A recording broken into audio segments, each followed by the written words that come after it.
Chapter 205. Her alcohol tolerance was really good. When she was drunk, she would curl up in a corner like a cat and curl up into a ball. One of the investors seemed to be interested in her. He sat beside her and stared at her like a cheetah eyeing its prey.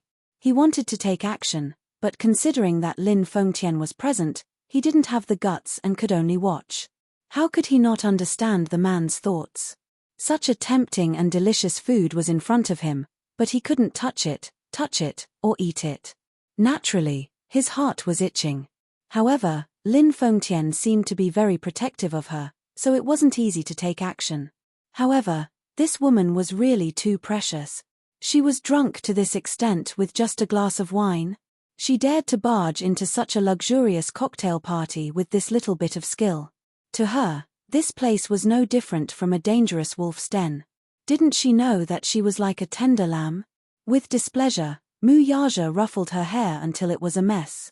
Only then did he stop. Yun Shusha looked up unhappily and glared at him with her watery almond-shaped eyes. She raised her fists and punched his chest a few times. It looked like she had used some strength, but he felt that it wasn't even enough to tickle him. Oh, bad guy. Hair. This woman had become bolder. However, he was indeed a bad guy and had committed a heinous crime. That was because she hadn't seen him before. How could he be bad? The car stopped under the shade of the trees. Under the cover of the night, Mu Yaja suddenly smiled evilly and lifted her up to sit on his lap. His figure was so tall, and such a delicate girl was sitting on his lap in a daze. She was swaying from side to side, and the corners of her lips curled up in an intoxicated manner. From time to time, she would let out an innocent laugh. Her voice was so soft that it seeped into his bones. He enjoyed her enchanting drunkenness without restraint. Her original naivety faded away and added a bit of charm. She had a charming charm of a little woman. Mu Yaja reached out his hand and gently lifted her chin with one finger. His fingertip rubbed against her lips. Yun Shusha blinked her eyes and bit his fingertip. Her red lips gently sucked on it as her teeth rubbed against his knuckles with alternating heavy and light forces. His pupils dilated and he raised his eyebrows in shock. This kitten not only knew how to scratch people, but she also knew how to bite people. However, she was drunk after all, and her bite didn't hurt or itch. On the contrary, it stirred up his suppressed undercurrent. He wrapped his arms around her neck and lowered his head to kiss her little mouth. He casually swept his lips across hers, and the tip of his tongue slid into the gap between her lips. Yun Shusha pushed his shoulders repeatedly as if she had been startled. She clenched her fists and pounded on his shoulders. Her brows furrowed even deeper as she shook her head and murmured dreamily, "Don't. No. Let go of me." Mu Yaja raised his eyebrows in dissatisfaction. However, he heard a trace of panic in her voice as she kept saying, "You're a bad person. Don't touch me." Interesting. The man saw that she was easy to bully. He reached out and pinched the tip of her nose until she couldn't breathe. Then, he waved his hand in a flurry. Fun. As if he had found an interesting scene, Mu Yaja provocatively pinched her chin and then her cheeks. It was like a child playing with his beloved toy. Ah. Yun Shusha couldn't stand the disturbance. She angrily slapped away his mischievous hand. Chapter 206. Jiyu Xingzi. As soon as she said that, Mu Yaja's face suddenly darkened and turned cold. At that moment, the atmosphere seemed to have frozen over. It was as if the hot summer had suddenly fallen into 1,000 feet of ice. A trace of anger appeared on the man's somewhat displeased face. His pair of phoenix eyes that were as deep as the abyss were dyed with a bit of anger. Now, she was in his arms and calling out another man's name. To a proud man like Mu Yaja, this was undoubtedly a disguised provocation. She actually called out another man's name. This stupid woman. Whose name are you calling? He pinched her waist in anger. It was neither light nor hard, making her laugh foolishly. Hee. It's so ticklish. Don't bite me. Yun Shusha hugged his shoulders. Her bell-like laughter drifted in the wind like a pleasant wind chime. Did she think he was joking with her? Damn it. He suddenly grabbed her cheeks and used a bit of strength with his fingertips, deliberately pinching her to hurt her. Ah, it hurts. Yun Shusha cried out in pain. Because of the pain, she started to whimper like a kitten. She tried to struggle, but to no avail. She could only clench her hands into fists and swing them at his shoulders. However, her vision was blurry and her fists missed. Bastard! Let go of me. She bit her lips in grievance and helplessness. She twisted her body left and right, trying to break free. However, the man's strength was so great that she couldn't move at all.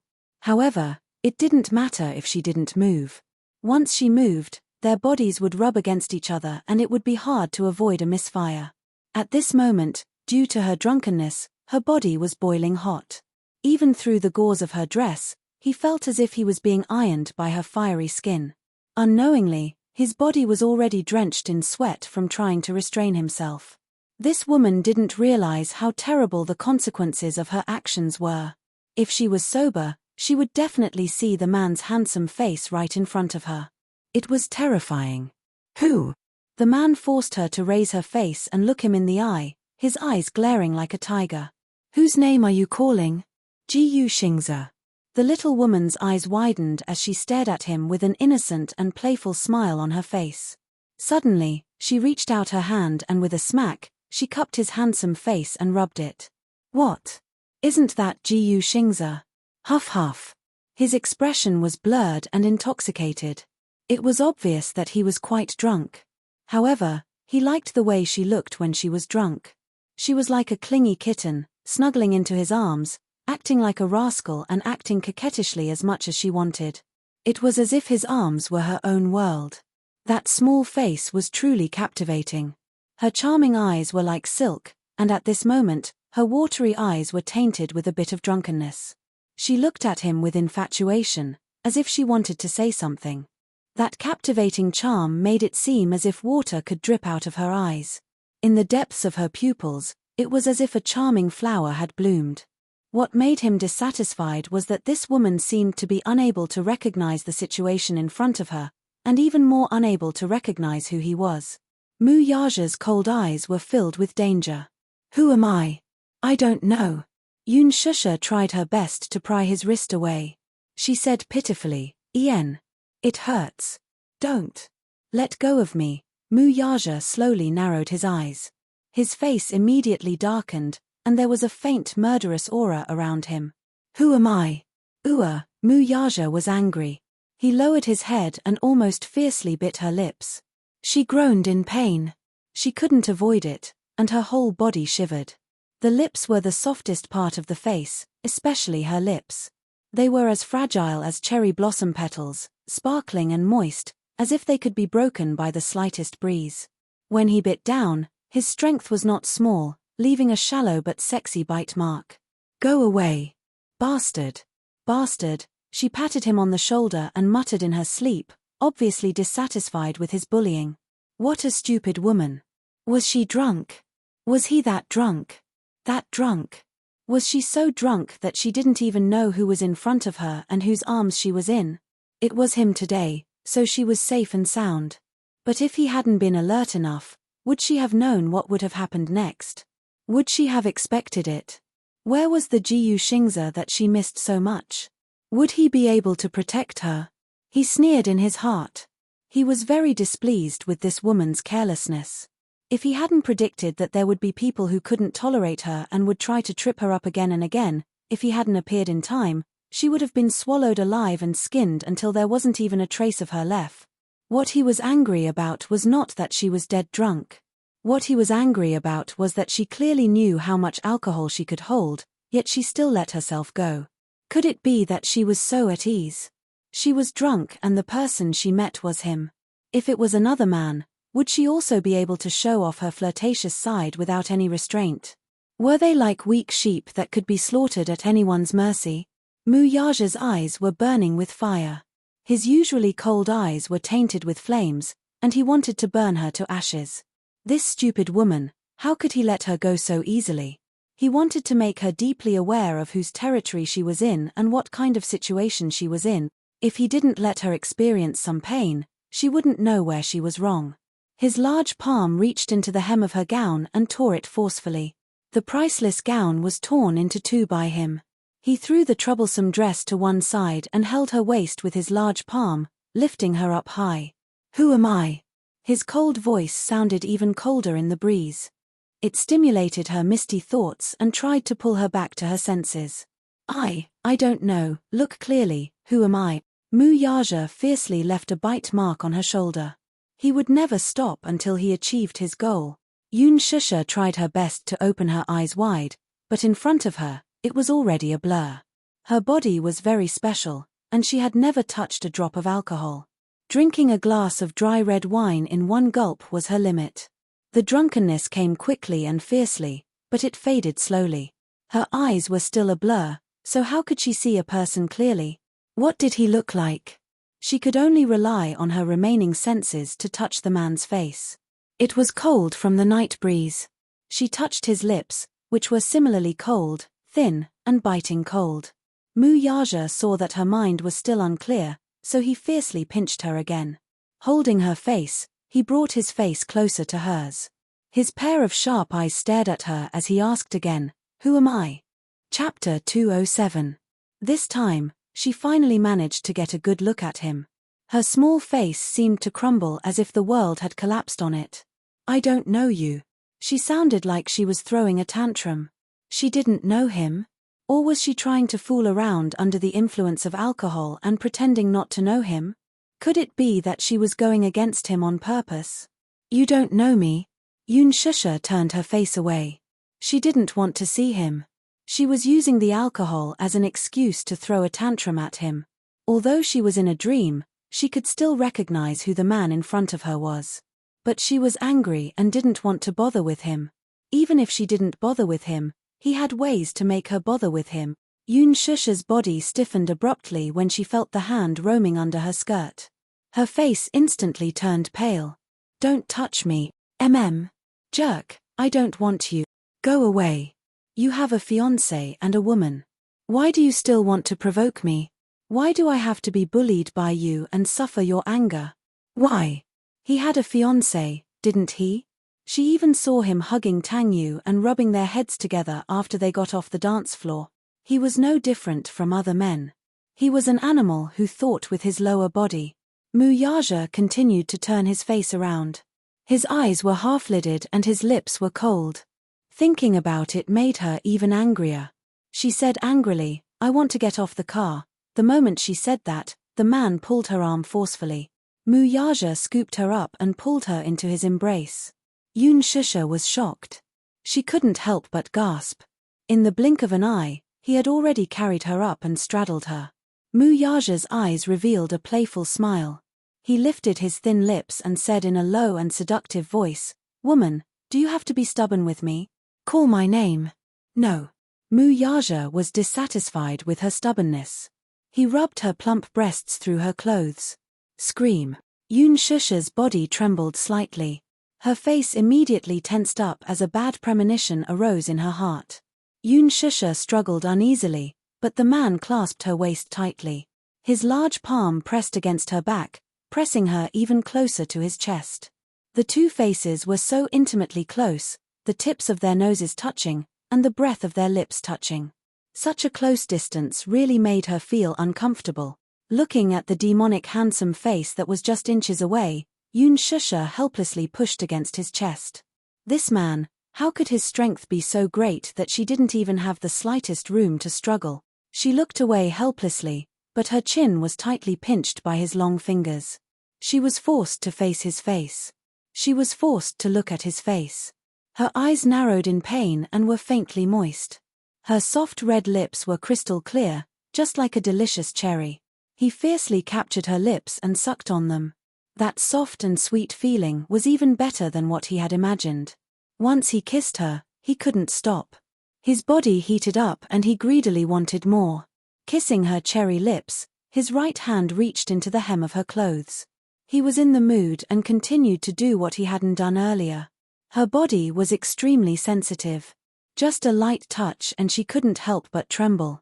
Her fair cheeks flushed red shyly, but it looked even more alluring. Chapter 208. He had really misjudged this girl. He had once compared her to a kitten. Now that he thought about it, She was actually a beautiful and flirtatious poppy flower. One couldn't help but sink deeper and deeper into it. Yoon Shusha was quite frightened by this sudden action. She was a little embarrassed and even more frightened. She pushed his chest with all her might. However, her weak strength was not worth mentioning to Muyaja, who had trained before. He only used one hand to bind her wrists. Let go. Let go of me, Muyaja. Yoon Shusha panted softly and glared at him angrily. However, Muyaja was unmoved. Pressing his lips tightly against hers, he raised his eyebrows. Why? Didn't you say that you don't know me, Chem? The man's sexy chuckle lingered around her ears. He leaned closer and opened his thin lips. His snow-white teeth gently bit her shoulder strap. With a bite, a tug, and a toss of his head, his neat fringe brushed past her cheek. The buttons were loosened by his bite and her shirt was pulled down to her shoulders, revealing her fair and round shoulders. Muyaja hugged the back of her neck and unscrupulously traced the outline of her neck with the tip of his tongue. He smelled it with infatuation. Her fair and jade-like skin had the scent of shower gel and her natural fragrance. Yoon Shusha was completely frightened. Both her hands were tightly bound by him. Her voice was trembling and she sounded aggrieved. Don't do it here. Want. That one word was enough to shut her up. She felt shy and embarrassed. This kind of thing was already embarrassing. Now that they were in the car, she was so sensitive that her whole body started to tremble. This man's physical strength was always so shocking. Now that the car was parked on the road, the thought of other cars passing by at any time, if anyone saw this scene, she couldn't wait to dig a hole and bury her blushing face in it. What she didn't know was that Muyaja had already ordered people to seal off this long mountain road and there wouldn't be any cars passing by for the time being. Compared to her, he was more concerned about her being coveted by others, but she didn't know, and fell into a state of panic. Why was it that in front of this man, she was always unable to resist and was at his mercy? He felt a wave of despair in his heart. His eyes stung, and tears fell from his eyes. Muyaja felt that her current appearance was even more lovable. That pair of sparkling eyes, the silent accusation in her eyes, actually made him want to bully her even more. Her fair and tender body made his heart beat faster. In the cool breeze with the fragrance of begonia flowers, the beautiful scenery under the moonlight made her even more beautiful. Muyaja narrowed his eyes. His deep eyes were stained with a few traces of gloominess. He draped a large suit jacket over her body, covering her entire body. Under the cover of the moonlight, he took advantage of her in the car. That suffocating strangulation, her delicate begging for mercy, was like an electric current running through his back, causing his body to immediately tense up. Lowering his head, he bit that enchanting neck to vent his desire and hugged her hands around his shoulders. Yoon Shusha bit her lips tightly, swallowing all the uneasiness and humiliation. Muyaja seemed to be a little dissatisfied with her restraint. He breathed into her ear, "Call my name." Yoon Shusha gasped for breath. Holding onto his shoulders, her face was already full of tears. She looked at the man who still looked calm from the corner of her eye. Suddenly, she couldn't help but feel ashamed and indignant. Muyaja's charming voice was still in her ears. Chapter 209. Muyaja's seductive voice was still ringing in her ears. "Say my name. I like hearing your voice." "No," she panted softly and cried, stubbornly not letting him have his way. However, in this situation, the man seemed to have the ability to make her speak. In the end, Yoon Shusha couldn't help but cry out in grievance, "Muyaja. Do you know me?" "Yes. I know you. What's my name?" "Muyaja. Muyaja." She moaned in pain and broke down. In the midst of their passion, the man lowered his head and kissed her lips. Sweet, so sweet. The fragrance of the dry red spread between his lips and teeth, and he couldn't help but deepen the kiss as he greedily sucked in her mouth. Perhaps it was because she was drunk and gradually forgot about her feelings, but she didn't reject him. Instead, under the guidance of his tongue, she responded timidly. The soft tip of her tongue traced his lips and sucked on his tongue. Her little mouth trembled as she sucked on his lips, licking and tracing. Muyaja couldn't help but have an illusion that he was hugging a cute cat. At this moment, The little fellow was licking his lips to express her affection for him. Compared to a wild kiss, this action was more seductive. His eyes couldn't help but darken a little. If it weren't for his scruples, perhaps he wouldn't have been able to resist devouring her completely in the car. She showed weakness, and his actions gradually became gentler. After the deed, she was like a quiet cat curled up in his arms, so tired that she fell asleep. He had taken her in the car, but he still felt more than satisfied. Just like a young man who had stolen the forbidden fruit, he was addicted to it after tasting it for the first time. The car drove all the way to a remote area, but the environment was exceptionally elegant. When the car stopped, the person in his arms still hadn't woken up. Perhaps she felt too embarrassed, so she simply closed her eyes and refused to move. The helper opened the car door and stood by the side, looking down. Mu Yaja carried her out of the car and walked through the luxurious arch of the villa. This was a villa that had just been completed not long ago. The preliminary plans for this villa had been made 15 years ago. At that time, Mu Yaja's mother was not in good health. In order to nourish her body, Mu Sheng did not hesitate to spend a lot of money to buy a large piece of land in a beautiful suburb. He planned to build a landscape garden for her to recuperate. Mu Yaja's mother, Jiang Yishan, was doted on by Grandpa Mu. Although this scenic area was far from the city center, it was still worth a lot of money because of the beautiful scenery. At that time, the old man even invited a feng shui master to do an on-site survey. This place was a rare and precious feng shui treasure and a holy land for recuperation. Unfortunately, a beautiful woman had a short life. His mother passed away halfway through the villa's construction. Her death was a huge blow to Mu Sheng, so the project was temporarily shelved. It was only when Mu Yaja came of age that construction resumed. A year ago, the villa was completed, but it still had not been named. However, relying on its unique and beautiful scenery, it attracted the favor of many rich people. It even became the most expensive villa area in the capital. The sky-high price of a few $100 million per villa was daunting to many people. Chapter 210.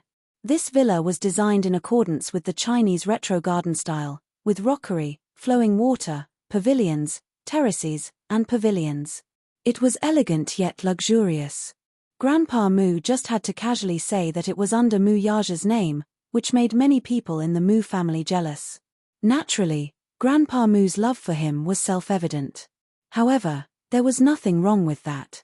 The original intention of this villa was to let Jiang Yishan recuperate.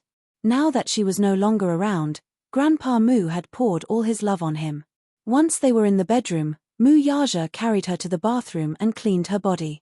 Ever since he was born with a silver spoon in his mouth, he had never served anyone. Inevitably, his actions were clumsy and hurt her from time to time. It was just that Yun Shusha was so exhausted that she could not even lift her eyelids. When he hurt her, she would open her eyes slightly, but she did not have the energy to complain. When he wiped her body, the man realized that this woman was thinner than he had imagined. Perhaps it was because she had just been breastfeeding, but the areas that were supposed to be plump were rather round. However, he could only hold her wrists with one hand. Her well-defined collarbones were like two pieces of jade, and her pair of arms were so thin that it was as if he could break them with just a little force. Not to mention her slim waist, she was too thin. It was better for women to be a little plump. It seemed that she needed to be nourished well. Could it be that this woman did not gain weight no matter what she ate? How did she survive for the past 6 years? When they first met, she was not this skinny. She still had some meat on her body. Mu Yaja did not know how difficult it was for Yun Shusha in the past 6 years. When she was in school, she had to take care of Yo-Yo, who was breastfeeding. In order to support the family, she had to work multiple jobs. At that time, she was still living with Yun Yecheng. When she returned home, she had to do all the housework under Li Qin's orders. For as long as Yo-Yo could remember, she graduated successfully, but because she had to take care of a child alone, she was treated coldly. There was no indomitable man in the family. As a widow and an orphan, she was discriminated against. He turned on the shower and washed the foam off her body. Then, he wrapped her in a bathrobe and carried her to the bed. Suddenly, a bell rang from the sofa. Mu Yaja was stunned and walked over. It was her phone that was ringing. She picked it up and saw little Munchin's cheeky profile picture on the screen. The call was connected, and the childish voice of a child could be heard through the phone. "Mommy Tilda, my dearest Mommy Tilda, when are you coming home? It's so dark and cold at home. Yo-Yo is scared. Mommy, come back quickly. Yo-Yo made your favorite thumb cake." His voice was so sweet that it was almost coquettish. The arrogance that he had displayed in front of him had faded away. In front of his mommy, he was just like a little boy who had never grown up and loved to act spoiled. Muyaja raised his eyebrows and suddenly recalled how he had poured a bucket of cold water on him that day. In his memory, this child didn't seem to be so soft and adorable. "Yoon Shusha is my mommy. She's the woman I'll protect for the rest of my life. I won't allow you to let her suffer in the slightest, let alone make her sad. Who do you think you are? What right do you have to bully my mommy and make her sad? If I see you let my mommy suffer in the slightest bit, I won't let you off." The smell of gunpowder was so strong, yet he pretended to be innocent in front of Yoon Shusha. He was no different from an ordinary 6-year-old child. Chapter 211. This little lad was so mischievous. How could his acting skills be so good at 6 years old? It was not that Muyaja was not surprised. In fact, he found it incredulous. To him, this child was like a puzzle. How capable could a 6-year-old child be? An ordinary child of Yoon Tianyo's age would only be able to understand a little. The more normal ones might not even be able to speak clearly and would have to count with their fingers clumsily. He had seen children of his age who were timid when they met strangers. The more timid ones would hide behind their parents. Smart children like Xiao Chen were considered gifted and had a higher IQ than ordinary children. Although he was usually cold to outsiders, he was still a child at heart. However, he would not be as smart as him, who had already learned to speak human language when he met people and ghosts when he met ghost. Even to this day, he could not forget how his son had called him by his full name over the phone. His voice did not tremble in the slightest. It was very calm and carried an indescribable coldness and estrangement. This child seemed to already know the identity of his biological father, whom he had never met before, and had even coldly warned him not to provoke his mother. At such a young age, he was especially protective of his mother. Even the slightest harm done to her by the outside world would be infinitely magnified in his eyes to the point that it was unforgivable. 6 years old. He was only 6 years old. What kind of earth-shattering things could he do? He actually dared to boast to him, "Who do you think you are?" He even said, "I won't let you off." Muyaja was alarmed. It was not that he did not have a childhood. When he was 6 years old, he was still a mischievous child living in a greenhouse. Although he matured earlier than his peers, he did not surpass them by much. This child made him a little suspicious. What kind of mature soul was hidden in this little shell of his? On the other end of the phone call, Yoon Tianyu was sitting in the study room, playing with the toy in his hand. When he heard the light panting from the receiver, he thought that the signal was bad and asked, "Mommy? Mommy, can you hear Yo-Yo?" "Yes." Muyaja spoke in a deep and mature voice. The moment Yoon Tianyu heard his voice, his whole body stiffened as if he had been struck by lightning. "You." Muyaja. Once the words left his mouth, it was no longer a childish voice. Instead, it sounded as mature as if two men were having a conversation, facing each other coldly through a microphone. He frowned in surprise and abruptly stood up from the chair, his fingertips trembling. "It's me. Why, are you calling me by my name? What else should I call you?" Yoon Tianyu sneered and suddenly questioned, "Why do you have my mommy's phone?" Muyaja smiled. "Your mommy is already asleep. Keep your voice down. She's with you." Yoon Tianyu's brows furrowed in shock. It was apparent that he had yet to recover from this fact. That was quite a shock. "Didn't I tell you not to provoke my mommy? Last time, didn't you give me a multiple-choice question?" Muyaja kindly reminded him. He was obviously in a good mood as he gave the answer. "I have a choice." Yoon Tianyu stroked his chin and thought for a while.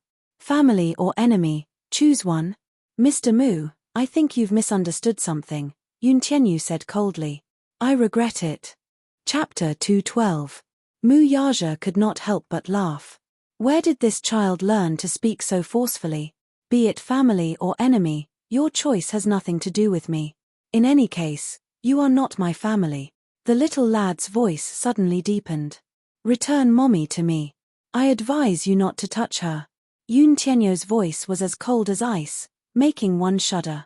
His voice was obviously immature, yet his tone was extremely intimidating. Mu Yaja suddenly realized that even though they were from the same mother's womb, they could not be compared to each other. Compared to him, Xiao Chen was practically a little angel. His blood flowed in this child's veins. His tone of voice was not inferior to his at all. Despite his young age, he was full of charisma. You're not cute at all, Mu Yaja commented bluntly as he sat by the bed and reached out to caress Yun Shusha's cheek. Mph. It's none of your business. Yun Tianyu calmed down quickly and paced back and forth slowly. Finally, he sat back on the chair steadily and took out a checkbook from the drawer. His good-looking eyebrows raised slightly. Name your price ? Mu Yaja was stunned. How much? How much do you want? Can you stay away from my mommy? How much? Mu Yaja's lips twitched. Was this child holding a piggy bank and discussing the price with him? You want to negotiate with me? Can't I? Capitalists talk about capital and don't talk nonsense. Yun Tianyu opened the cap of the pen with his mouth. Then, what's the bargaining chip? Is 100 million enough? Mu Yaja could not help but laugh. 100 million? Where did this child get 100 million? When he was 6 years old, he did not even have a net worth of 10 million, let alone 100 million. He was still considered the crown prince of a financial group. Where did this child get 100 million? It was not that he was belittling this child, it was just unrealistic. Besides, did he even lack 100 million? 100 million US dollars, is that not enough? Through the microphone, the confrontation between the two men was in a stalemate. It was as if time had frozen. Not enough. Is 1 billion enough? Yun Tianyu smiled nonchalantly as he twirled the fountain pen in his hand like a capitalist who was determined to win. His nonchalant tone and the sky-high price of 9 digits. It was an eye-opener for Mu Yaja. Why don't we compete fairly? Mu Yaja suddenly stood up and walked to the floor-to-ceiling window. His tall figure was reflected in the clear glass.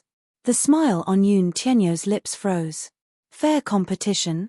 If you ask me, no matter how much you pay, it's hard to measure a woman's worth. In your heart, she is priceless. In my heart, she is also priceless. Hee. You're overestimating yourself. Yun Tianyu mocked him. Mr. Mu, between you and me, who do you think my mommy will choose? You lost. Oh. Why don't we wait and see, then? Hearing this, Yun Tianyu's expression slowly became uncontrollable. He clenched his fist and gripped the fountain pen tightly. Where did this man get his confidence from? How dare he provoke him? His position in his mommy's heart was unshakable. Was this man challenging him? Chapter 213. This man seemed to be determined to win. Did he want to take mommy away from him? If he lost his mommy, he would be left with nothing. No, he would not allow such a thing to happen. D***MN. Yun Tianyu clenched his fists and furrowed his brows. From afar, his silhouette was shrouded in an indescribable loneliness. He could not lose his mommy, the call was hung up. Mu Yaja raised a brow. He erased the call history and threw the phone on the sofa. Regarding the tension between the father and son, they kept it a secret from each other.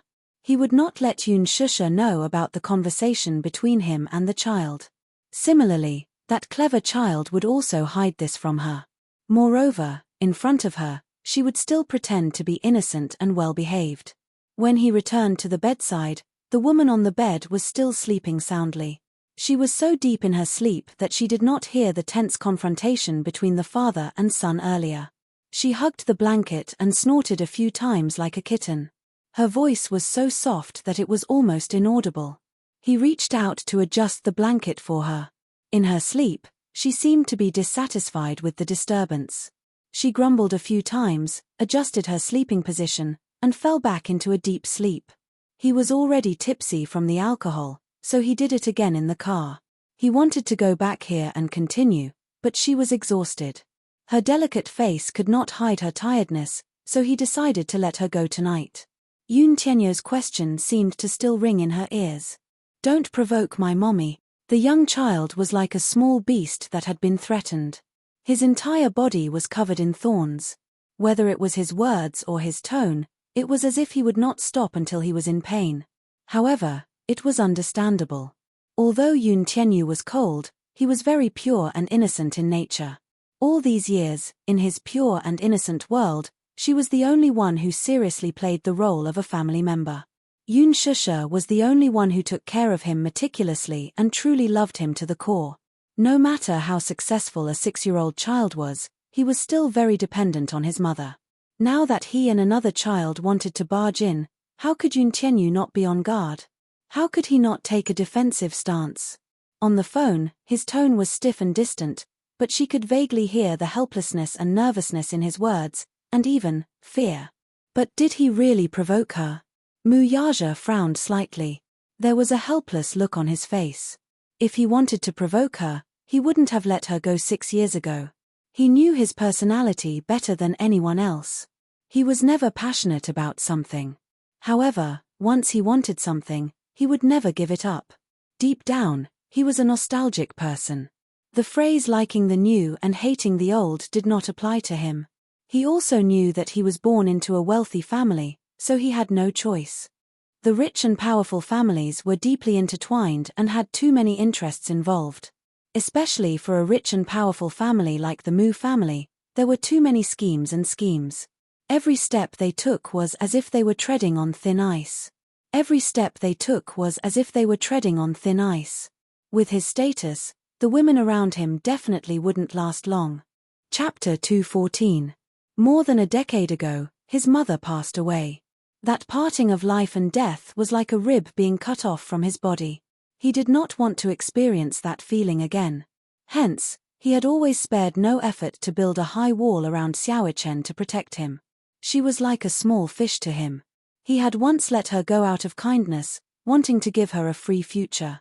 However, when they met again 6 years later, he could not let go of her no matter what. He was dissatisfied with her family. He originally thought that she would take that sum of money and run far away. Perhaps she would study abroad, or perhaps she would meet the right man while studying abroad and spend the rest of her life with him. However, it seemed that she did not have a good life in the past 6 years. Her life was bumpy, and there were 2 burdens at home. One was her adoptive mother, and the other was her sister, who was not related by blood. They were like 2 cruel leeches nailed to her, wanting nothing more than to suck her dry. 6 years ago, his assistant had revealed such a detail to him. Yoon Shusha was initially unwilling to be a surrogate mother. During her first physical examination, a middle-aged woman was by her side. After some investigation, she found out that this woman was actually her adoptive mother. She was a filial girl. She had always been grateful to Yoon Yecheng, who had adopted her. After all, he had never mistreated her, be it in terms of food or clothing. When her adoptive father's career was in crisis, she was also very anxious about it. However, it was her adoptive mother who first suggested that if she signed this surrogacy contract, she would be able to receive a sky-high reward. This could, to a certain extent, alleviate the financial crisis of Yoon Yecheng's company. At first, she did not agree to it, thinking that it was too irresponsible. At that time, Li Qin was greedy for money and pressured her step by step. She even threatened her with death, saying that if she did not agree to it, she would not be able to continue living. Li Qin even threatened that if she did not agree to it, she would not be able to lead a good life in the future. Her entire family would be implicated by her. Yoon Shusha felt guilty and humiliated. She had no choice but to sign the contract. When Li Qin returned home, she pretended not to know anything about it and even continued to humiliate her. Her heart was so vicious. When Mu Yaja first heard about this, he didn't take it to heart until the test report was sent to him. He took a look at her blood type and, for some reason, took a sample of her blood for comparison. There was news from the genetics department that the paternity test results showed that the possibility of her being the missing daughter of the Mu group was higher than that of her being the real daughter of the Mu group. Hence, Mu Wanru's identity was very suspicious. Mu Yaja had long suspected Mu Wanru's identity. However, this suspicion, in the beginning, had no basis at all. When Mu Wanru had just returned to the Mu family, Grandpa Mu had collected a sample of her blood and sent it for a paternity test. However, the results were not wrong. Therefore, even though the child did not look much like the mother, the Mu family did not doubt her identity at all. However, until the results of Yoon Shush's paternity test came out, the so-called no problem in Mu Wanru's paternity test became the biggest problem.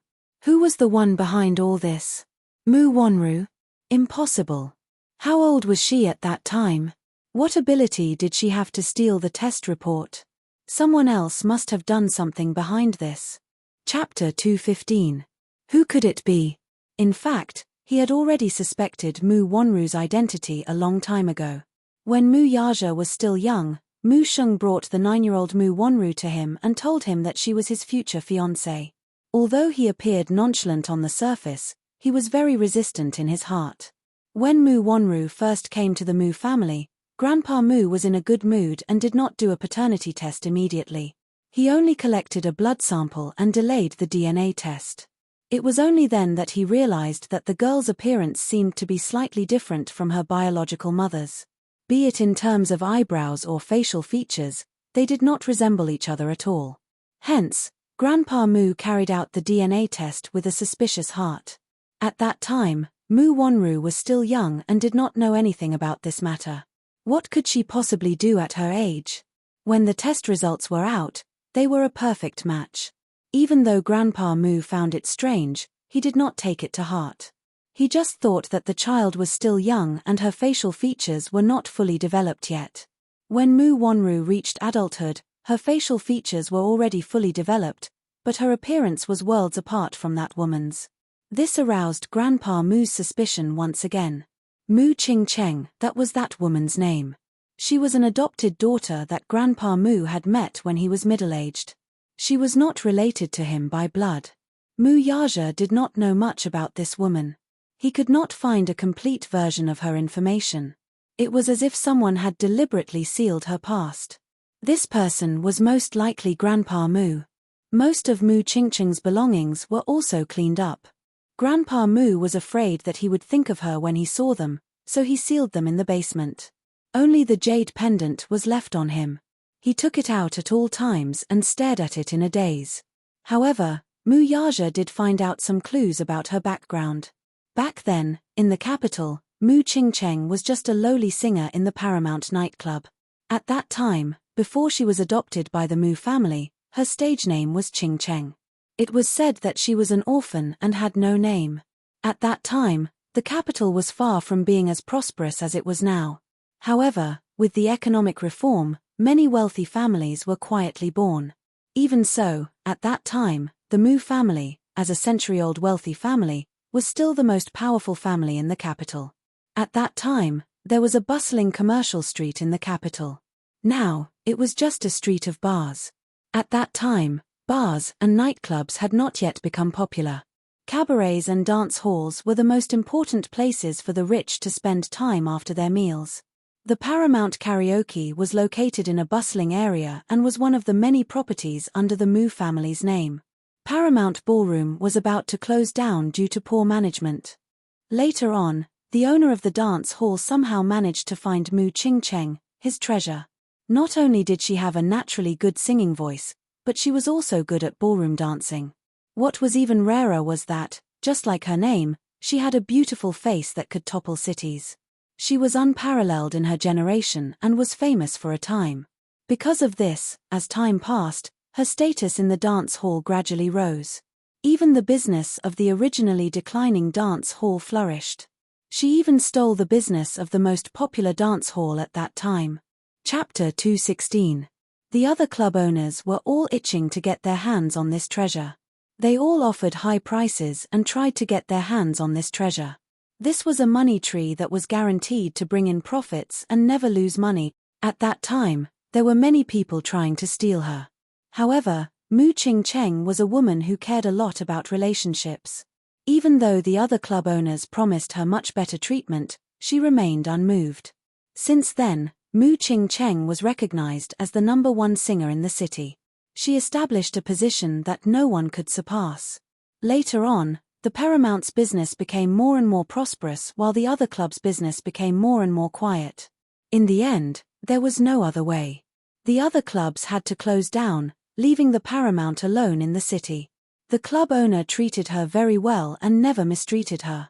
After all, he was the face of the club. Naturally, he had to treat her like a Buddha. However, as time went by, he slowly began to have some thoughts about it. Since the beginning of time, which man didn't like beautiful women? Plus, she was such a seductive woman. Which man could reject her? At that time, Mu Ching-cheng was a flower. She wasn't even 18 yet and was still very young. Without the makeup she wore on stage, she was like a lotus flower in clear water. Her entire body was filled with a fatal temptation. Once, when he was sending her home, he suddenly pounced on her at her door. Mu Ching-cheng didn't think he would have such thoughts and was shocked. Though she was a singer, she had a proud personality. In a moment of desperation, she was so embarrassed that she forced him to leave. He didn't get what he wanted and left angrily.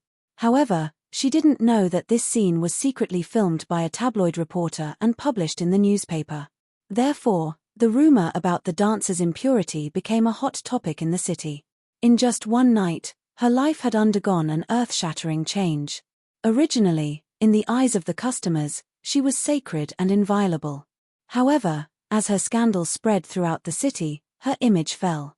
The customers began to touch her. Their actions became bolder and bolder, and they became unruly. Every time she asked for help from the director, because he was still holding a grudge, he turned a blind eye. Mu Ching-cheng was extremely aggrieved. She was suddenly tired of this deep water and hot life. She was also tired of being lost in debauchery. She was even tired of her own life. The rumors were getting worse and worse, and the customers were getting more and more unreasonable. Some of them even resorted to underhanded means to fight for the treasures. During the most difficult time, Mu Ching-cheng had no choice but to shamelessly ask for the protection of a man. At that time, in the capital, only this man had the ability to protect her and prevent her from being bullied. This man was Mu Ching-cheng. Mu Liancheng, Mu Yaja's biological father, was the eldest son of Mu Sheng's first wife and was the most favored son in his eyes. Mu Liancheng was young and talented. He was only in his 20s, but he was already worth hundreds of millions. At that time, he was already engaged to the daughter of the prestigious Jiang family in the capital.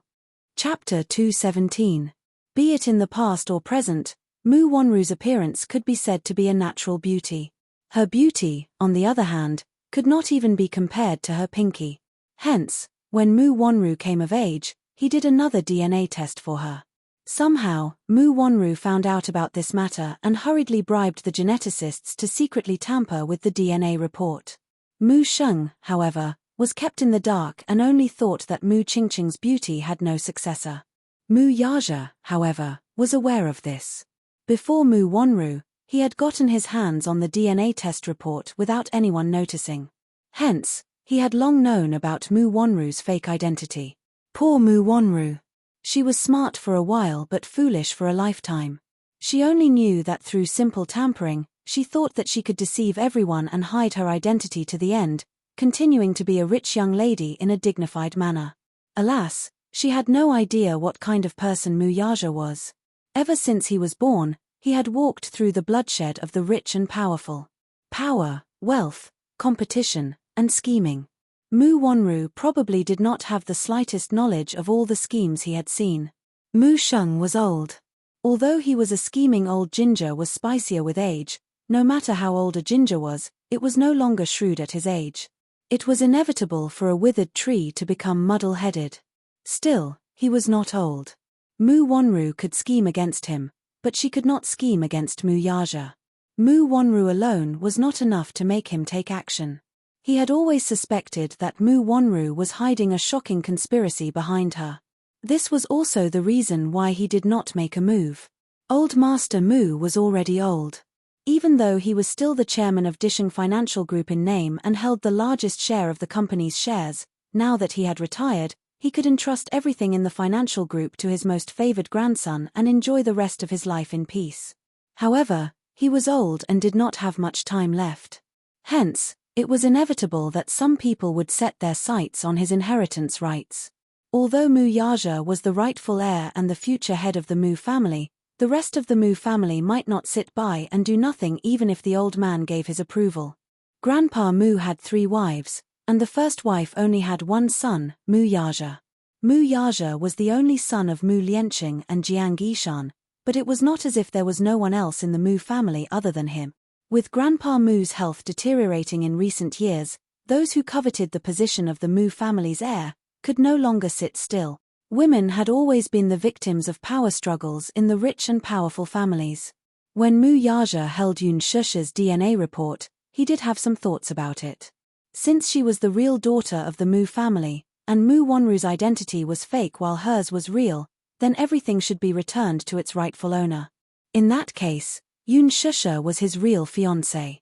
He had seen an old photo of her, and whether it was her appearance or her refined aura, they matched perfectly. There was no need for further verification. As long as he brought her to Grandpa Mu for a look, he would know who was real and who was fake. There was no need for any additional explanation or explanation. Yun Shusha had perfectly inherited Mu Qingqing's beauty and extraordinary aura.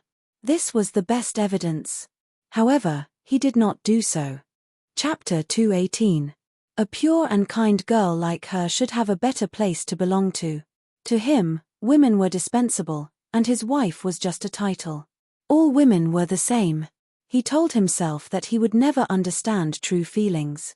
To him, falling in love would only add another weakness to his body, and that would be fatal. Being in a rich and powerful family was not suitable for a woman as pure as a piece of paper. Now, however, he learned that he had a son, and under the meticulous care of this stupid woman, he was so outstanding. He had no choice but to rack his brains for a solution. Sitting on the edge of the bed, Mu Yaja stared at Yun Shusha's quiet profile and fell into deep thought. It was late at night, but Yun Tianyu did not feel sleepy. He climbed out of bed in his pajamas. Since he had nothing to do and was thinking about Yun Shusha, he tossed and turned restlessly in bed. Thus, he sat at his desk and did an advanced mathematics exercise book with all his might. He switched on his computer, and his inbox beeped. He clicked to open it. It was the information he had previously instructed Li Hanlin to investigate. Lu Jingtian. Her name was pleasant to the ears, but why was she so vicious? Yo-Yo quietly looked at it. His fair fingertips tapped rhythmically on the table as if he were seriously calculating something. Previously, he was full of grievances at Mu Yaja's place. Now that there was no news from his mother, he was even more vexed. Therefore, he was not in the mood to ask about this woman for the time being. However, just as he was about to close his inbox, Li Hanlin sent him a few more emails. This time, it was a few videos he had obtained from the hotel's barbecue. In a hotel like this, the surveillance footage was kept secret. Unless the police were present at the scene, ordinary people would not have the authority to access it. He did not know how Li Hanlin managed to get his hands on it. When he opened the video, he saw the scene of Lu Jingtian beating up a woman in the hotel's long corridor. The reason he could recognize Lu Jingtian at a glance was that he had memorized her outfit at the gala. Her gown was highly recognizable, so it was not difficult to identify her. The cameras in the Imperial Palace Hotel were set up very discreetly, but the camera angle was broadened to the maximum, directly facing the corridor and the elevator door. Those who were familiar with the hotel knew that these two places had always been the focus of the surveillance cameras. Therefore, there were actually 2 videos taken from different angles. Lu Jingtian could be considered to have committed a crime. In a moment of anger, she forgot to choose a secluded spot and directly went up to Yun Na to punch and kick her. Relying on her powerful and influential father, she did not have much scruples. The first video he clicked on was still a little blurry. From this angle, he could only vaguely make out Lu Jingtian's back. As for the facial features of the person who was beaten up by her, it was so blurry that she could not recognize him at all. When she clicked on the second video, she saw that it was a head-on shot of the 2 people. The angle was precise, and her facial features were clear. She recognized Lu Jingtian at a glance, as well as the face of the woman she had been beating up. Yoon Na? He furrowed his brows. Did she go to the cocktail party tonight? Why didn't he see it? Could it be that it had something to do with him arriving too late? Chapter 219. After a long time, until 10 minutes later, she finally walked out with a flustered expression. After another 10 minutes, a few security guards rushed to the scene and took the unconscious Yoon Na away from the scene. Yo-Yo's handsome and youthful face was in deep thought. His watery eyes were full of calculation. Lu Jingtian, tonight's gala was really exciting. How could there be such an exciting show? Although he did not pity Yoon Na for ending up in such a state, he only felt that she had suffered the consequences of her own actions. Although he was young, he understood the concept of karma. When a person sowed a seed, he would bear a fruit. Sowing good karma, reap good results. Sowing evil karma, reap evil results. Although he thought so, he was still shocked by Lu Jingtian's ruthlessness. Alas, this woman was too vicious. From the video, he did not know what she had done to Yoon Na. Her face was covered in blood, and it was too horrible to look at. He did not care what kind of person she was and could not be bothered to pursue it. However, when he thought of how she had targeted his mommy at the gala earlier and how she had spoken ill of her, his face turned frosty at the thought. He was not afraid of anything. He was only afraid that this woman would use the same method to deal with his mommy. Thinking of this, he felt an uncontrollable chill in his heart. He double-clicked on the video to save it and replied to Lee Hanlin with 3 words, "Wait for the right time." Lee Hanlin could not help but click his tongue in wonder. Wait for the right time? Wait for what time? Was it not the best time now? He had racked his brains to get his hands on this video. He thought that Yoon Tianyu would eagerly sell it to the media at a high price to tarnish Lu Jingtian's reputation. However, Yoon Tianyu did not do that. Instead, he calmly asked him to wait for the right time. The right time? What time was it? He suddenly recalled a decision Yoon Tianyu had made during the board meeting. At that time, Lergy Holdings had developed a smart toy product, which was approved by all the shareholders. They believed that this product would be a trendsetter once it was introduced to the market. The first batch of orders had already been put into production. At that time, the market was hot, and the board of directors was anxious to introduce the product to the market. However, the contract for the product's introduction was passed to Yoon Tianyu, and it was only waiting for his signature. However, he had been biding his time. The board of directors was anxious. They urged him again and again, but there was no response. They also sent an email with 3 words, "Wait for the right time." Timing? What opportunity? Lee Hanlin could not help feeling curious. No one knew what Yoon Tianyu was up to. Just as the board of directors was at a loss, less than 2 months later, a scandal broke out in the Mattel Toy Company's production chain.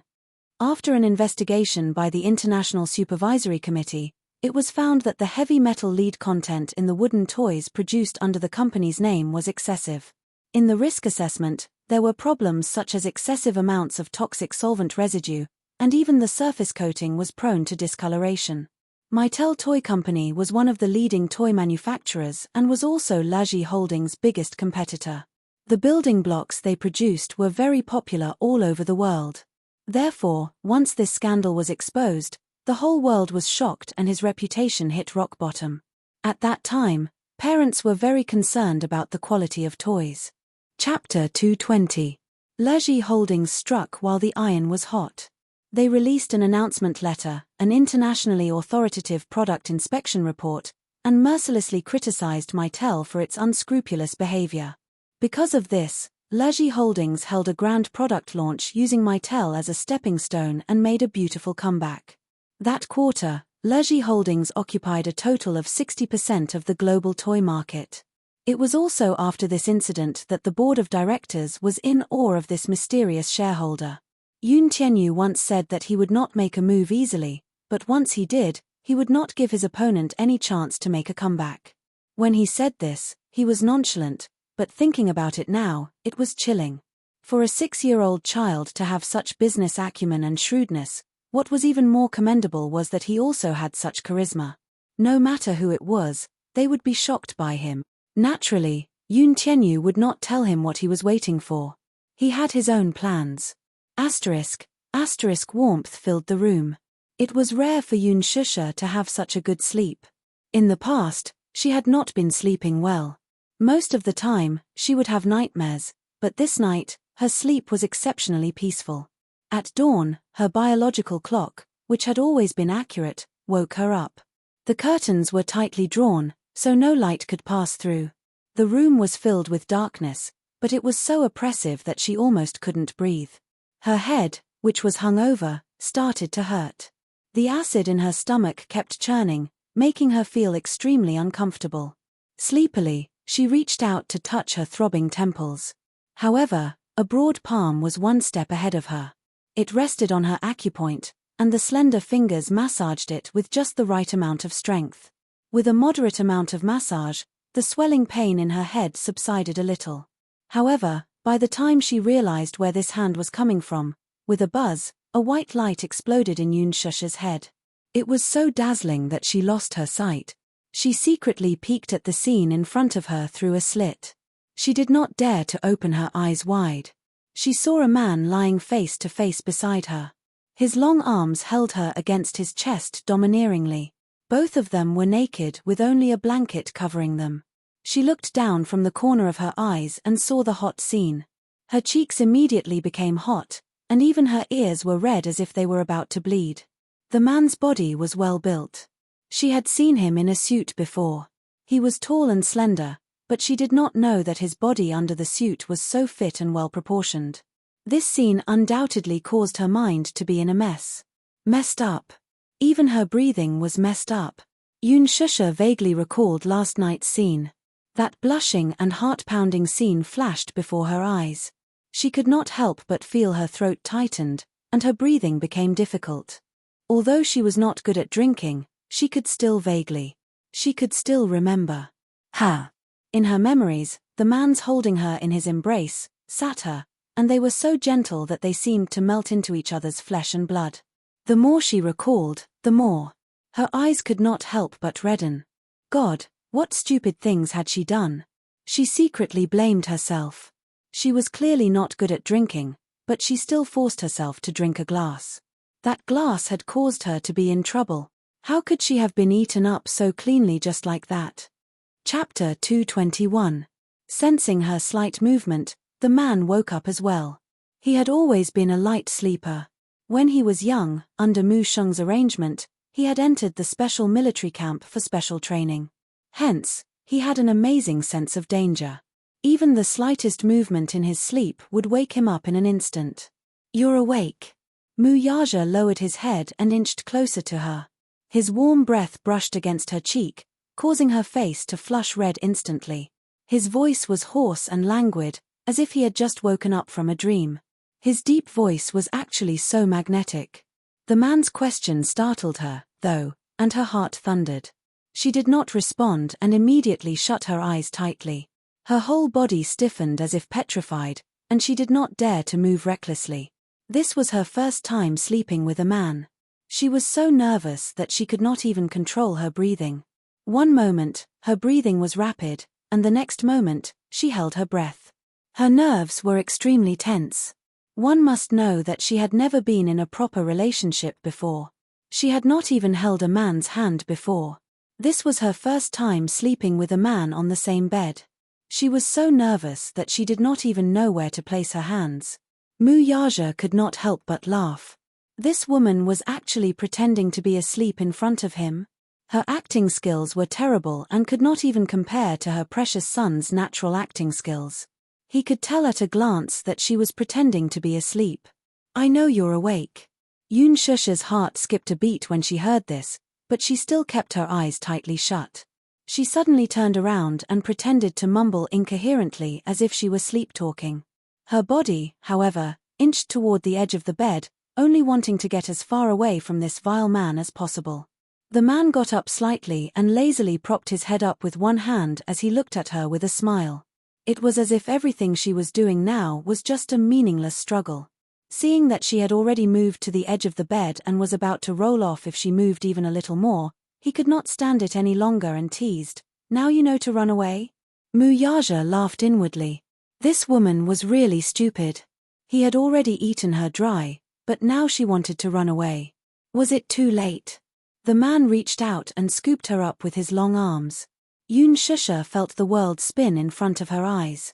She held her breath and almost cried out.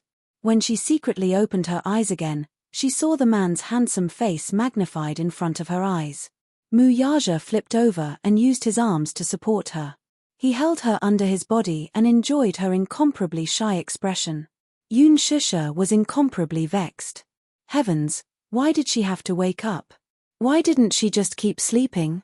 When she woke up, the situation was so embarrassing that she didn't know how to deal with it. You're awake. Are you still pretending to be asleep? Yun Shusha pursed her lips tightly. She was so embarrassed that she didn't dare to make a sound. She just closed her eyes tightly, trying to deceive him. But the man didn't seem to want to give her the chance. Muyaja's lips curled into a mischievous smile as he pinched her cheeks. Open your eyes and look at me, okay? He didn't use much strength.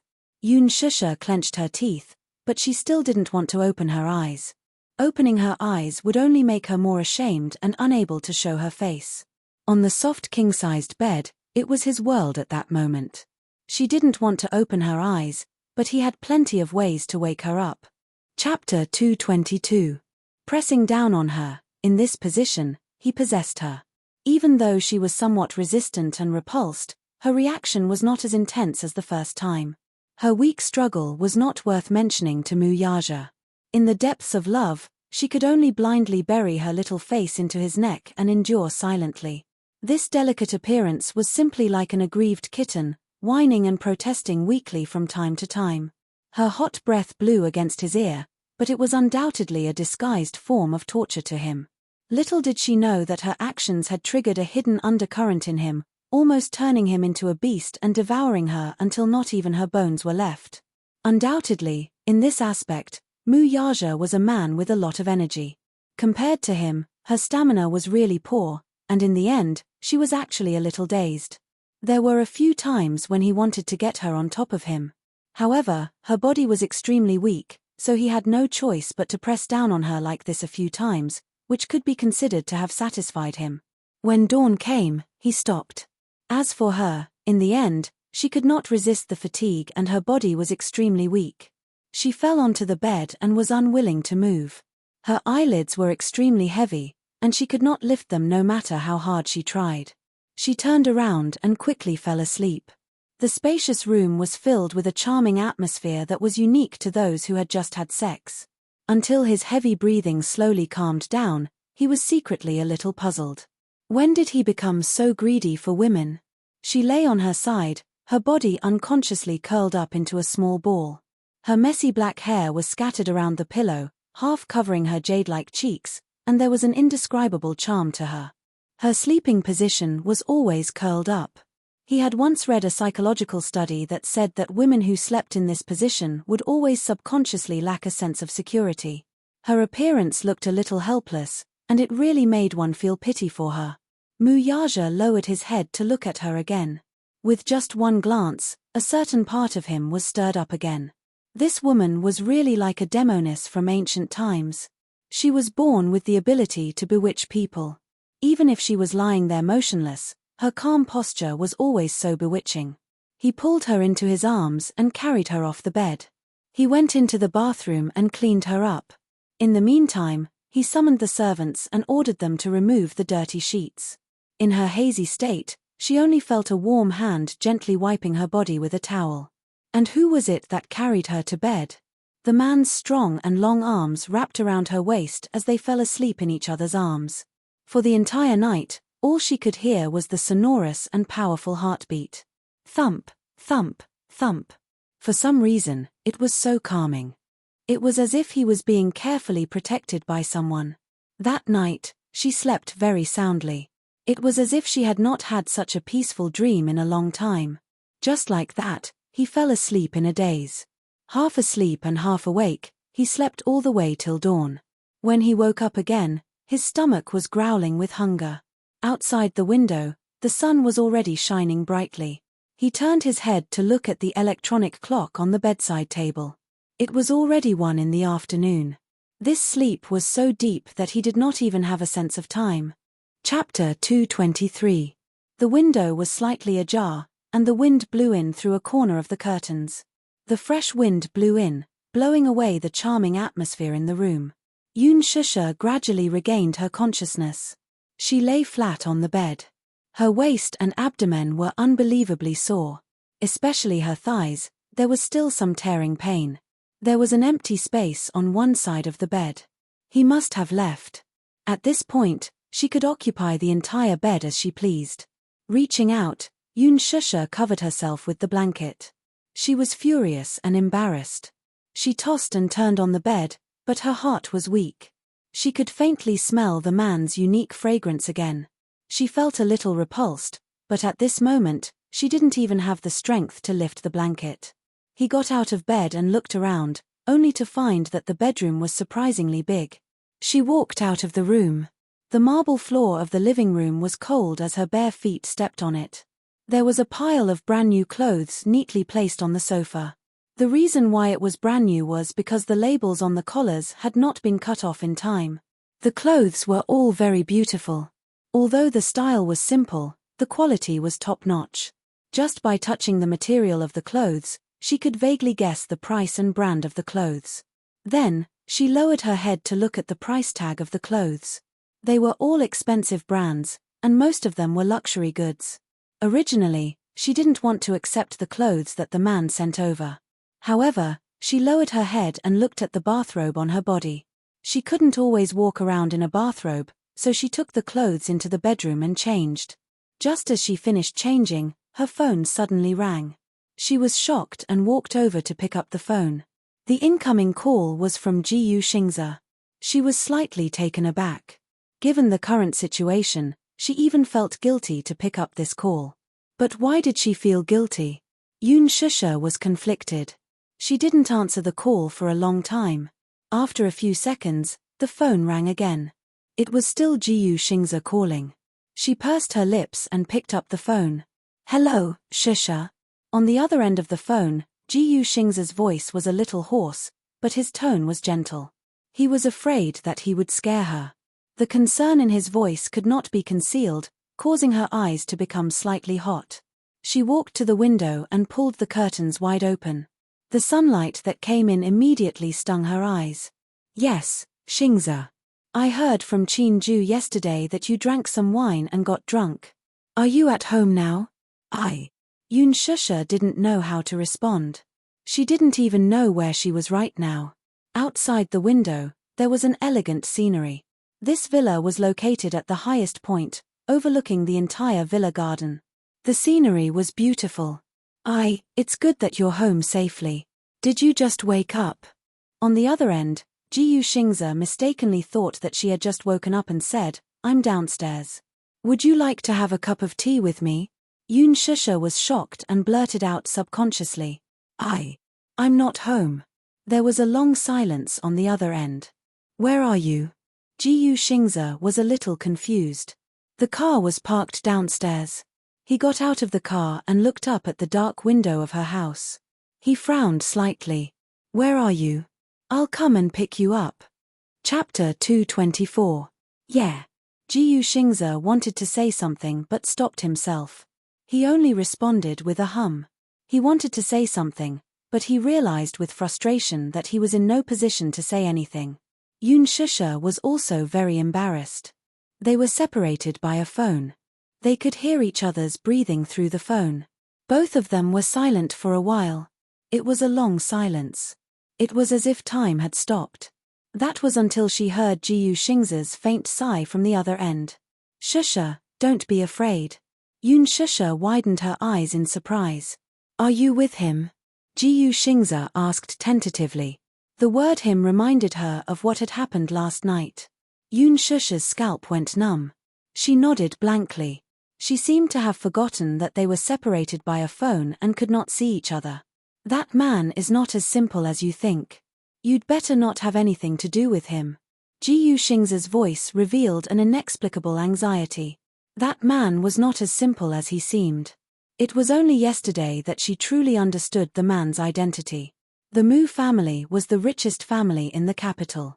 Dishing financial group status was the center of attention. Mu Yaja, this man, had a supreme status from the moment he was born. She did not want to have anything to do with him from the bottom of her heart. There seemed to be a gap between them. They were two different worlds that could not be crossed. There was no future at all. Yun Shusha said, "I know. You don't know, Shusha. This man is not as simple as you think." He paused and his voice deepened. "Do you like him? Like that man?" "No. How could she like such a domineering man?" Yun Shusha was stunned. She immediately shook her head. Her voice was like a broken machine. She could not make a sound. Seeing her silence, Jiyu Xingzi said slowly, "That man is very dangerous. You will get hurt if you stay with him. Shusha, I don't want to see you get hurt." After a moment of silence, he suddenly said, "My heart will ache." Yun Shusha's heart skipped a beat. Her brows furrowed as her mind went blank for a moment. Any woman would lose her resistance in front of a man's gentleness. Yun Shusha felt the same way. She, who was originally armed to the teeth, instantly lost all her armor in the face of his gentle words. Her lips involuntarily curled into a smile. However, this smile did not last long. Mu Yaja's sullen, handsome face flashed past her eyes, and she suddenly recalled her current position. This man did not seem to like her to have any contact with other men. Regardless of her position, she was grateful to Jiyu Xingzi. But gratitude did not mean love to him. If she didn't like him, what right did she have to make his heart ache? She said calmly, "Xingzi, thank you. I don't want to implicate you. Involved. Shusha, listen to me. I may be much stronger than you think." He suddenly spoke, but it sounded like a gentle invitation. It was as if this man had spread his wings and gently invited her to hide under his protection. "Shusha, let me protect you, okay?" Yun Shusha's fingers that were holding the phone suddenly stiffened. She was caught off guard. Her heart seemed to have collapsed. Chapter 225. However, at this moment, she was immersed in her own world of contradictions and did not notice the dangerous aura that was closing in on her from behind. It wasn't until her phone was snatched away by a large hand that she jumped in shock and reacted. She turned around, only to see the cold and silent man standing behind her. He was looking down at her with an extremely cold gaze. The coldness at the corner of his lips and the sharpness in his eyes revealed that this man was dissatisfied with her at this moment. "Shusha, are you?" Jiyu Xingzi's worried voice came from the phone. However, before he could finish his sentence, the cell phone flew out of the window in a beautiful parabola, along with it. "You!" Her eyes widened in shock as she watched her phone fall to the ground and shatter into pieces. A chill slowly crept up her heart. The sound of the phone breaking into pieces was heard and she trembled slightly. She bit her lip and her shoulders heaved up and down. The man pulled her back by the shoulder. His tone was cold and clear, but his pair of deep eyes hid too much anger. "I thought you were a sensible woman." Yun Shusha's chest heaved up and down. It was obvious that not only the man, but she was also angered by his actions. When did this man come in? Was he a ghost? How did he suddenly appear behind her without making a sound? This phone was the one that Mu Yaja had broken her phone and gave her a new one. It was currently the best phone among all the brands. She did not feel sorry for it, but she had used this phone for some time and there were many precious photos of Yo-Yo in it. Before she could upload them to her computer, this man had smashed it. This phone was very exquisite, but it had been smashed into pieces by this man. It showed how much strength he had used in his hands and also how angry he was at this moment. Yun Shusha, too, was infuriated and pushed him away angrily. "This is too much. Inexplicable. Truly inexplicable. Why are you acting crazy for no reason?" She was furious, and all the anger that she had accumulated last night was unleashed. She had always been a gentle person. She knew when to advance and when to retreat. She also knew that she had always left people with leeway. She rarely got angry, and it could even be said that she had a very good temper. She rarely got into disputes with others. This was because Yo-Yo had once said that he liked the way she smiled. So, she tried her best to control her temper. But, however, This man had gone too far time and time again. After the outburst of anger, Yoon Shusha walked around him and headed for the door. Mu Yaja grabbed her arm. Where are we going? Go home. Back to my home. Go home. Not necessarily. The man sneered. Are you going to look for him? Jiyu Xingza, the man who can protect you. So what if I look for him? It's none of your business. Anyway, I don't want to stay with a lunatic like you. Yoon Shusha gritted her teeth and glared at him with her red eyes. She shook off his hand forcefully. She was caught off guard and was pulled back by the man. The back of her waist hit the windowsill. The sudden pain caught her off guard and she cried out in pain. Mu Yaja, are you crazy? You appeared behind me silently and got angry for no reason. Are you crazy? Chapter 226. Woman, don't you know your own identity? Do I have to remind you of your current identity for you to understand what you should do and what you shouldn't do? My identity?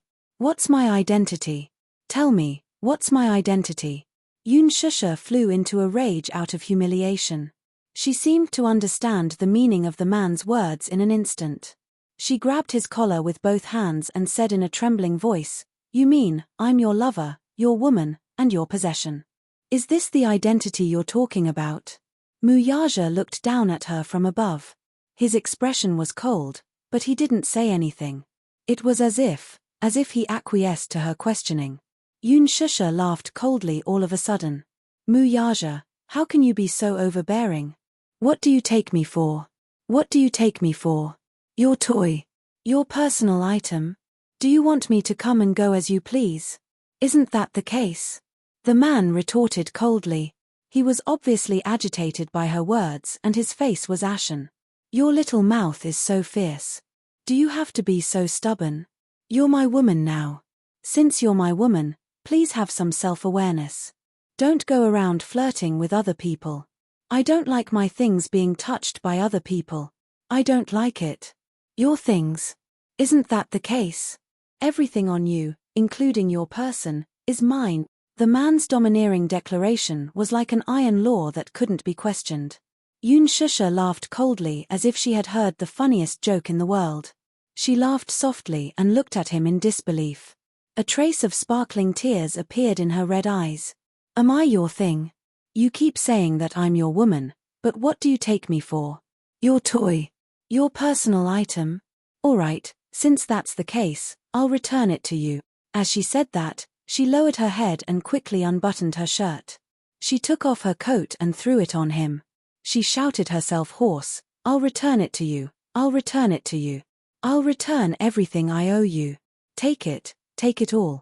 Mu Yaja looked angry. He grabbed her shoulders and stopped her. Why was this woman so stubborn? Was that what he meant? Was that what he meant? Must you belittle yourself like that? Am I belittling myself? You're the one belittling me. After a pause, she laughed coldly and mockingly. Flirting with other people? You're the one who's provoking me. Have I provoked you? Am I so cheap as to cry and beg to be your woman and ask you to keep me as your mistress? Am I shamelessly sticking myself to you? No. You're the one who's been provoking me. Mu Yaja, why must you force me to do this? What's wrong's wrong? I only signed an unequal treaty with you 6 years ago. I admit that I was willing to sign this agreement. You didn't force me. Based on this contract, you've given me a sky-high amount of compensation, but I used my rights as a mother in exchange for your reward. If my father wasn't in danger, do you think I'd be willing to do this? 10 million? 100 million? Can I get my child back? Can I get my rights as a mother back? I'll give you 100 million and you'll give me your child. Are you willing? Are you willing? Chapter 227. Her confession was like a sharp knife that cut open the sadness that she had tried so hard to hide, causing her to bleed profusely. She had drifted from place to place since she was young, and she had never even seen what her biological father looked like. As far as she could remember, she only knew that she had a mother, but this closest relative had left her when she was still young. She finally had a family. Although Yoon Yecheng was not related to her by blood, he had still given her a family. Even if the members of this family were not friendly to her, She had never lacked for food and clothes. Repaying kindness was a principle that she had always believed in. One had to know that when her father was at his wits' end, he had been saving up a sum of money for her postgraduate studies.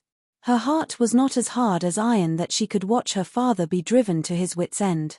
She had no choice but to sign that humiliating contract. Was this what she wanted, though? She only wanted to protect her family. Muyaja was caught off guard by her series of questions.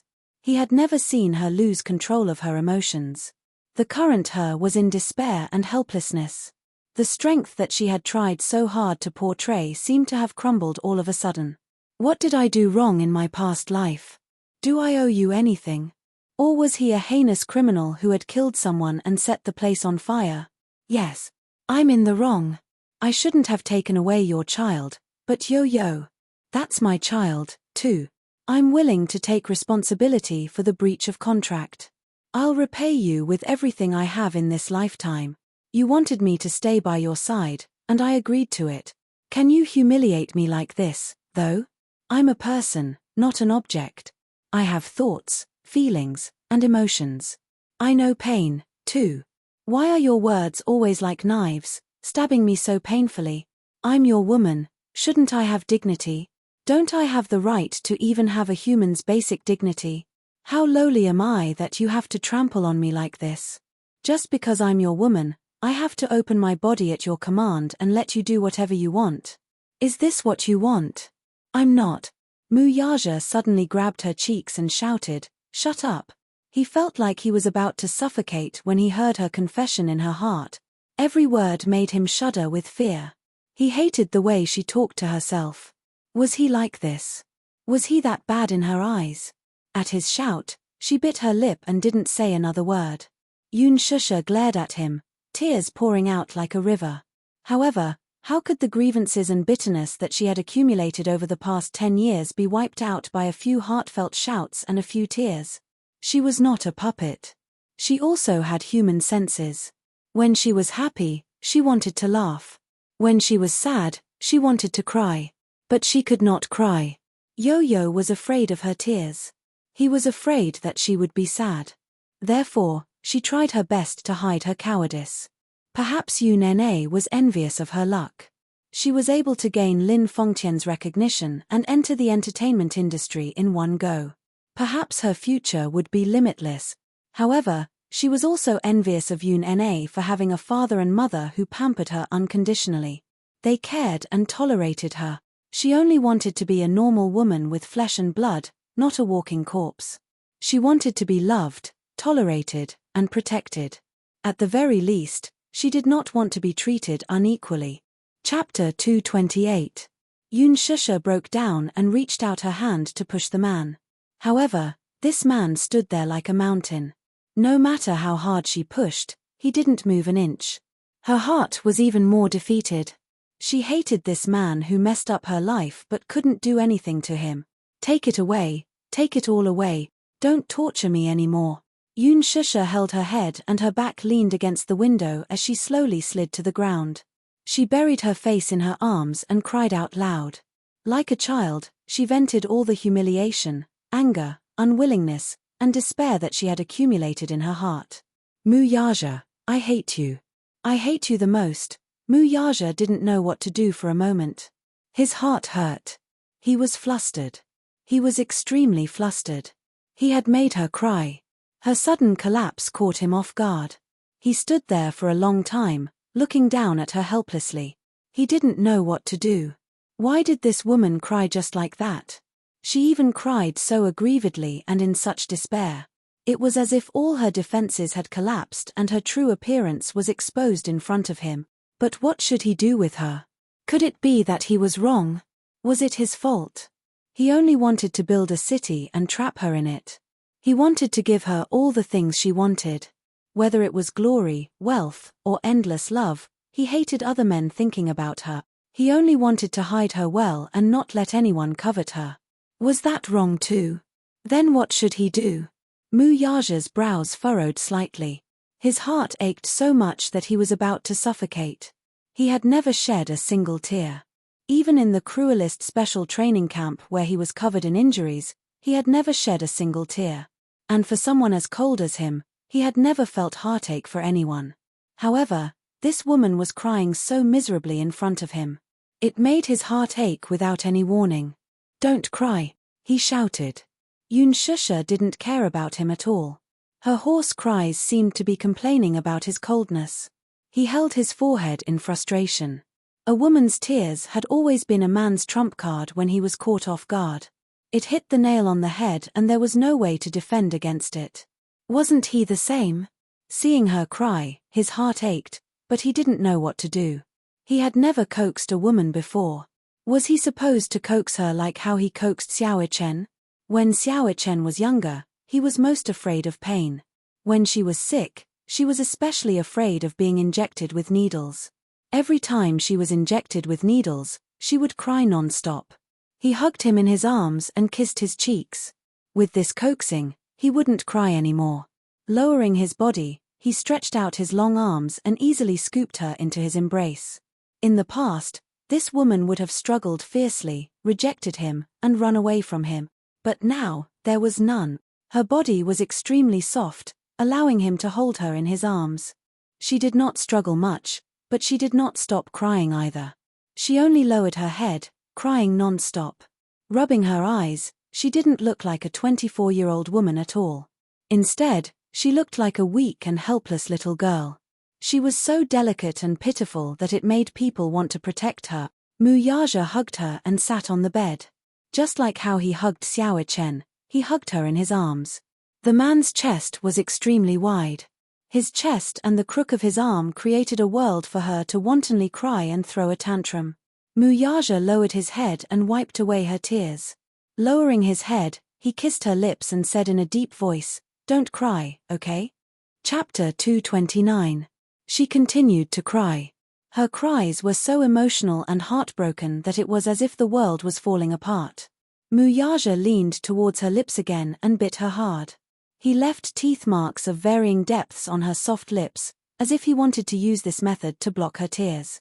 However, this bite made her tears flow even more violently. A trace of anger flashed across Mu Yaja's eyes. He bit her hard again and held her lips tightly. His breath smelled like orchids as he said, "Don't cry." The woman in his arms did not avoid his kiss, but neither did she respond. She just held her face in her palms, unwilling to look at him or respond to him. The man frowned.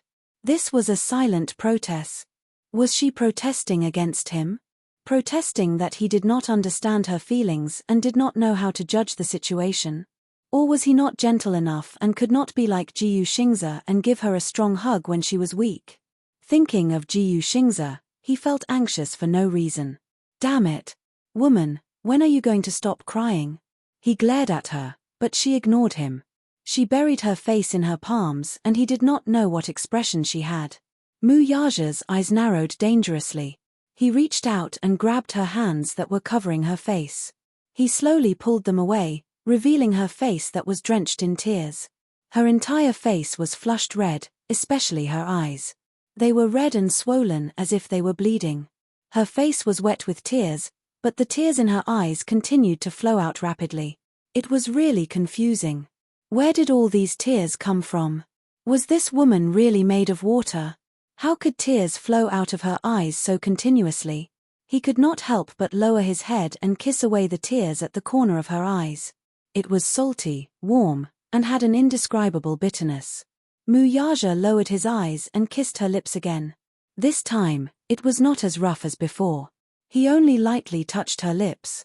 Lowering his head, he could not stop kissing her tears. His kisses landed on her forehead, the bridge of her nose, the tip of her nose, her cheeks, and finally landed on her lips. This time, he kissed her deeply and did not leave. His gentle kiss was not as forceful as before, nor was it as deep as it had been before. Instead, it was just a light peck on her lips.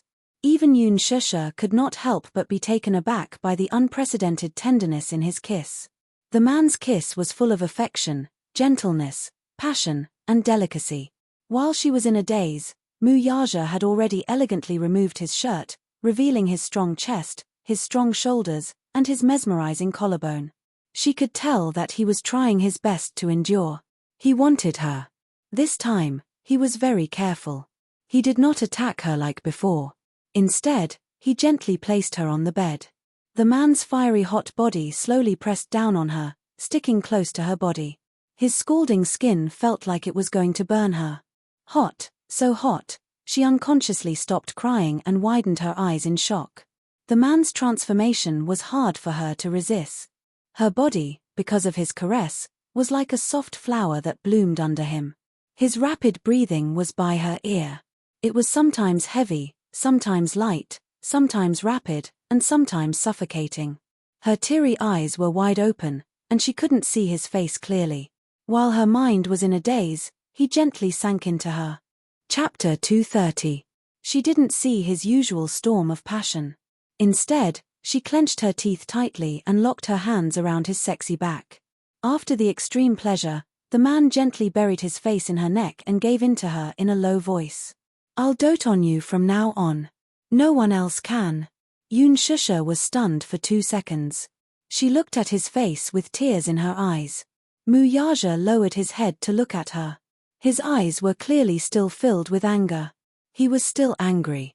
However, there was also a strange emotion. Was that heartache? Was he feeling sorry for her? The man got up and carried her into the bathtub. His family's bathtub was really big enough for his tall body to fit in easily. He hugged her in his arms and turned on the shower. The warm water drenched them as they looked at each other. After a long silence, the last bit of anger in the man's eyes disappeared. This time, it was her turn to be at a loss for what to do. She didn't dare move in the bathtub with a man. "You're not crying anymore." Mu Yaja looked at her and reached out to gently scratch her nose. Yoon Shusha turned her head away and ignored him. The man's presence couldn't be ignored, but she didn't know what to do in the current situation. After the battle just now, even though it ended with a battle and seemed to be a draw, the anger in her heart still didn't dissipate. Mu Yaja raised his eyebrows, took the bath towel, put on the shower gel, and gently wiped her back. His touch made her shrink back involuntarily, as if she was angry. The man didn't give her a chance to explain. He hugged her body and moved closer to him to wipe her body. His movements were very gentle, but after all, he had never served anyone before. However, he had bathed her twice last night, so he had some experience. He rubbed her back and massaged her waist and neck. After lying down for a day, her body was about to fall apart. The man had extraordinary energy, but she was tormented by him. Her body was sore all over. He was only gently kneading her, but it made her suck in a few breaths of cold air. Hiss, it was sour and painful. This feeling was indescribable. "Don't contact him anymore." Mu Yaja continued slowly, "I will change the male lead for that movie." Yoon Shusha's eyes suddenly widened. She turned around and saw Mu Yaja looking at her calmly. Their eyes met. "Switch. Why do you want to change people? I don't like him looking at you." Suddenly, he added, "I don't like him touching you, I don't like him kissing you. It's that simple." Yoon Shusha glanced at him from the corner of her eyes. She was stunned by his words of dislike. "Why not?" "Dazzling." He pursed his lips. He just didn't like her interacting with other men. "Mu Yaja, why do you care so much about me interacting with other men?" Mu Yaja said matter-of-factly, "You are my woman." "Why?" Mu Yaja looked at her expression and tensed. "Don't change people." She didn't want to implicate Jiyu Xingze. "Why? Do you feel sorry for him?" Mu Yaja's lips curled into a mocking smile. "Don't tell me you like him." "No." Chapter 231. Yoon Shusha glared at him angrily. Why couldn't this man tell right from wrong? How could he tell that she liked Jiyu Xingze? Mu Yaja laughed coldly. There was a strange emphasis in his tone. "It's very suspicious that you care so much about him, isn't it?" Yoon Shusha was stunned. Men usually didn't feel anything when they said it themselves, but she sharply sensed that his tone was strange. It was as if he was jealous. In the past, when she hugged other children in front of Yo-Yo, Yo-Yo also had the same expression on his face. His tone was also filled with jealousy. She raised her eyebrows, but thought that she was overthinking it. She said, "But Jiyu Xingze is indeed an outstanding actor. I've seen his movies before. His acting skills are very strong, and his overall performance is very strong. After all, he has been in the entertainment industry for 10 years. He has a lot of experience. She continued talking to herself, but she didn't notice that a certain man's expression was constantly changing. He stared at her. When she mentioned Jiyu Xingze, his eyes couldn't hide the respect and admiration he had for Jiyu Xingze. In his heart, he was a little unhappy. He got up slightly and leaned his broad upper body towards her. He lifted her arms up high and held her palms, trapping her between the wall and his chest. He suddenly got up, causing the water in the bathtub to overflow and soak the floor. Yun Shusha widened her eyes in shock. Her arms were lifted high above her head. She wanted to struggle, but his arms were much longer than hers. She couldn't resist at all. Behind her, her back was pressed against the cold tile surface. A bone-chilling coldness spread from her skin to her limbs. In front of her was his scorching hot male chest. If women were made of water, then this man's body was probably filled with raging flames. His scalding skin was sticking close to her naked body. Her back was 9 feet of ice, but in front of her was a raging inferno. It was as if she was in the midst of ice and fire. "You! What are you doing?" She glared at him angrily. She didn't know what was wrong with this man. Mu Yaja stared intently into her eyes. His deep, almond-shaped eyes narrowed dangerously as he spat out a few words from his thin lips. They were as cold as ice cubes.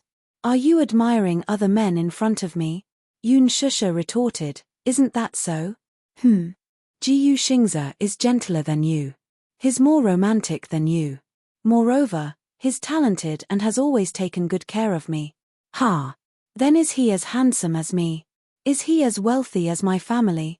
He pursed his lips in disdain and rebutted her with a serious expression. The anger in Yun Shusha's eyes suddenly dissipated. The man in front of her was suddenly very serious. He was like a kindergarten child who was trying his best to compare his wealth. Just like the 4-year-old Yo-Yo, when she was carrying the neighbor's child, she also questioned her in a fit of pique. "Mommy, why are you carrying another child? Is he cuter, prettier, and smarter than me? Does mommy not love me anymore?" She was like a pitiful puppy biting its tail in front of her, complaining that she was giving her love to another child. The difference between her and Yo-Yo was that even though Mu Yaja pretended to be disdainful, she could tell that this man cared a lot about her evaluation of other men. Chapter 232. Mu Yaja, you're really like a child. Shut up. Mu Yaja's face stiffened as he said coldly. "All right, I understand what you mean. You just want me to say that Jiyu Xingze is not as handsome as you, not as gentle as you, and not as good as your family background. You're so serious. You're really like a kindergarten child. Are you really 28 years old?" Mu Yaja glared at her coldly, grabbed her chin, and bit down hard. "You sharp-tongued little thing." She was pitiful when she was pitiful, but she was so hateful when she was hateful. "Can you let go of me now, young Master Mu?" Yun Shusha pursed her lips.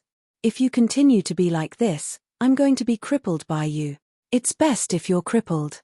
Mu Yaja said coldly, but he let go of her and leaned back lazily. Yun Shusha rubbed her wrists unhappily. This man was really strong. She couldn't tell that he was so well built under his suit because he usually dressed so well. However, before she could relax and sit down, the man's arm stretched out slightly, grabbed her waist, and pulled her back to his chest, splashing water everywhere. Yun Shusha fell on his chest and couldn't help but glare at him angrily. Mu Yaja looked at her and suddenly felt that this girl was so cute even when she had a piercing gaze. "If you want to keep his role, sure. But..." She looked at him in surprise and stopped abruptly midway through his word. "But what?" "I'll tell Lin Fengtian when the time comes." Mu Yaja's lips curled up as he spoke.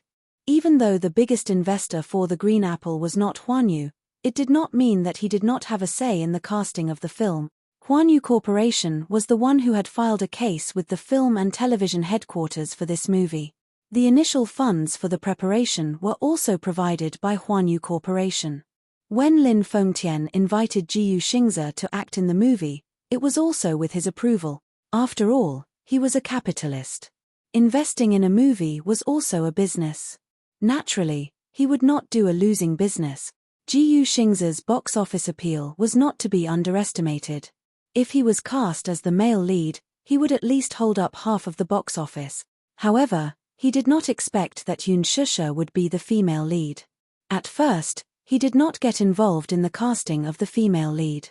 However, the interaction between Ji Yuxing's and her at the cocktail party last night was too much of an eyesore. He was a businessman, but he was also a man. In his heart, he had already placed Yun Shusha under his name. Naturally, he didn't want any other men to covet her. As a man himself, how could he not see that Ji Yuxing's cared too much about Yun Shusha? Was this how a senior valued a junior? This was clearly a man's intention towards a woman. Mu Yaja already had a plan in mind. However, later on, when Lin Fengtian received Mu Yaja's 3-point agreement, he was completely confused. At first, he thought that Mu Yaja had specifically asked him to take care of Yun Shusha. Naturally, he agreed without thinking. Even without Mu Yaja's request, he would have taken good care of this newbie. This was because he personally acknowledged this newbie with unlimited potential. However, when he read out the first few terms of the 3-point agreement, blood rushed to his head. What bullsh*t was this? Chapter 233. In Mu Yaja's list, the first 3 were: 1. No kissing scenes. 2. No bed scenes. 3. No hugging scenes. 4. Just the first 3 points alone made Lin Fengtian so angry that he almost vomited blood. What did that mean? Forget about the second one. No kissing, no holding hands, and no hugging? Was this still filming? Did they have to find a body double to complete the scenes of kissing and holding hands in a teen film? When he found Mu Yaja to protest, the latter sat at his desk and did not even look at him. He said coldly, "Shoot if you want, otherwise get lost." Lin Fengtian was so angry that he almost had a stroke. What could he do? What else could he do? Who was Mu Yaja? He was the crown prince of Disheng Financial Group.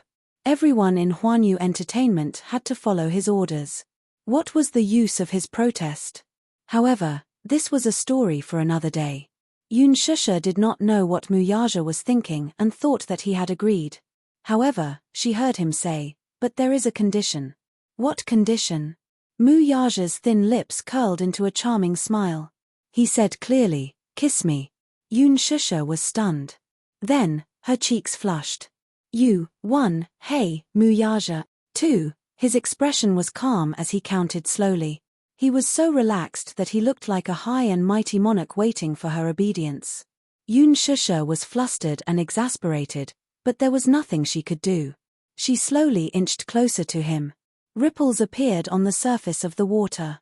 Their bodies were gradually pressed together. She held his face in her hands and planted a gentle kiss on his warm lips. When she raised her head, she saw the man's pair of pitch-black jade-like eyes, igniting a cluster of flames. Yun Shusha's shoulders trembled. His eyes were very deep and dark, hiding a trace of desire that could not be seen. She couldn't tell, but she could tell that he was hiding something. Thus, the two of them faced each other like this. She did not dare to move at all. That's it. What else? Yun Shusha frowned.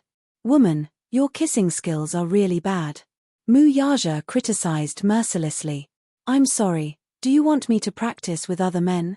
Yun Shusha laughed mockingly. Mu Yaja immediately glared and threatened, "You dare." He reacted violently as if someone had stepped on his tail. If you don't have any kissing skills, do you? Is there a need to bite when kissing? She retorted in embarrassment. Was it her fault? She had never had a proper boyfriend before. At the age of youth, while other girls were enjoying the beauty of youth and having passionate relationships, she was working hard to earn credits, raise yo-yo, and work to study. Not to mention kissing skills, even holding hands with Ji Yuxing's at the cocktail party made her so nervous that her heart was beating like thunder. Mu Yaja smiled wickedly and said, "Do you want to try whether I have any kissing skills? Who wants to try it with you?" Yun Shusha blushed and said in confusion. Unexpectedly, the man did not seem to have any intention of asking for her opinion. He turned her face and pressed his thin lips against hers without restraint. This kiss was not like the one before, where he was attacking her. Instead, It was a gentle kiss on her lips. His moist tongue gently outlined the shape of her lips, delineating them in detail. Sometimes, he would crush them heavily, and sometimes, he would stay away from them. Chapter 234. Yoon Shusha was a little dazed. She didn't know where to place her hands. Her hands rested on his chest as she clenched her fists nervously. This man had always been high and mighty. He was like an overlord who could call the wind and summon the rain. He had always been rough and irresistible. However, she couldn't react to his sudden gentleness. On one hand, he was cold and domineering. On the other hand, he was gentle and protective, as if he was holding her in the palm of his hand. Which one was the real him? Yoon Shusha couldn't tell which direction she was heading in. He was immersed in it. She was also immersed in this tenderness and couldn't come back to her senses. Gradually, she knew how to respond slowly. After the kiss, their faces slowly separated. Her body seemed to have gone limp. Her limbs and bones lost their strength as she lay limp on his chest. Muyaja lowered his head and looked at her. Her eyes were like silk and her cheeks were flushed red. She was so pure and beautiful. Especially that pair of beautiful peach blossom eyes, they were shimmering and intoxicating. Even if he didn't drink, he couldn't help but feel drunk. He was intoxicated by her seductive eyes. No man would be able to resist such a woman. Even he couldn't resist such a gaze. He caressed the back of her neck and said softly, "You're not allowed to leave me. Don't leave me," he muttered in a low voice. If one didn't listen carefully, they wouldn't be able to hear what he was muttering to himself. Yoon Shusha frowned. Her thin lips parted slightly, but before she could say anything, the man spoke first. "You're not allowed to refuse." That domineering Muyaja was back. It was as if the man with tender and sweet eyes just now was just a dream. Without waiting for her to react, the man had already gotten up, put on a bathrobe, and walked out. Yoon Shusha was distracted. She lay down in the bathtub and sighed contentedly.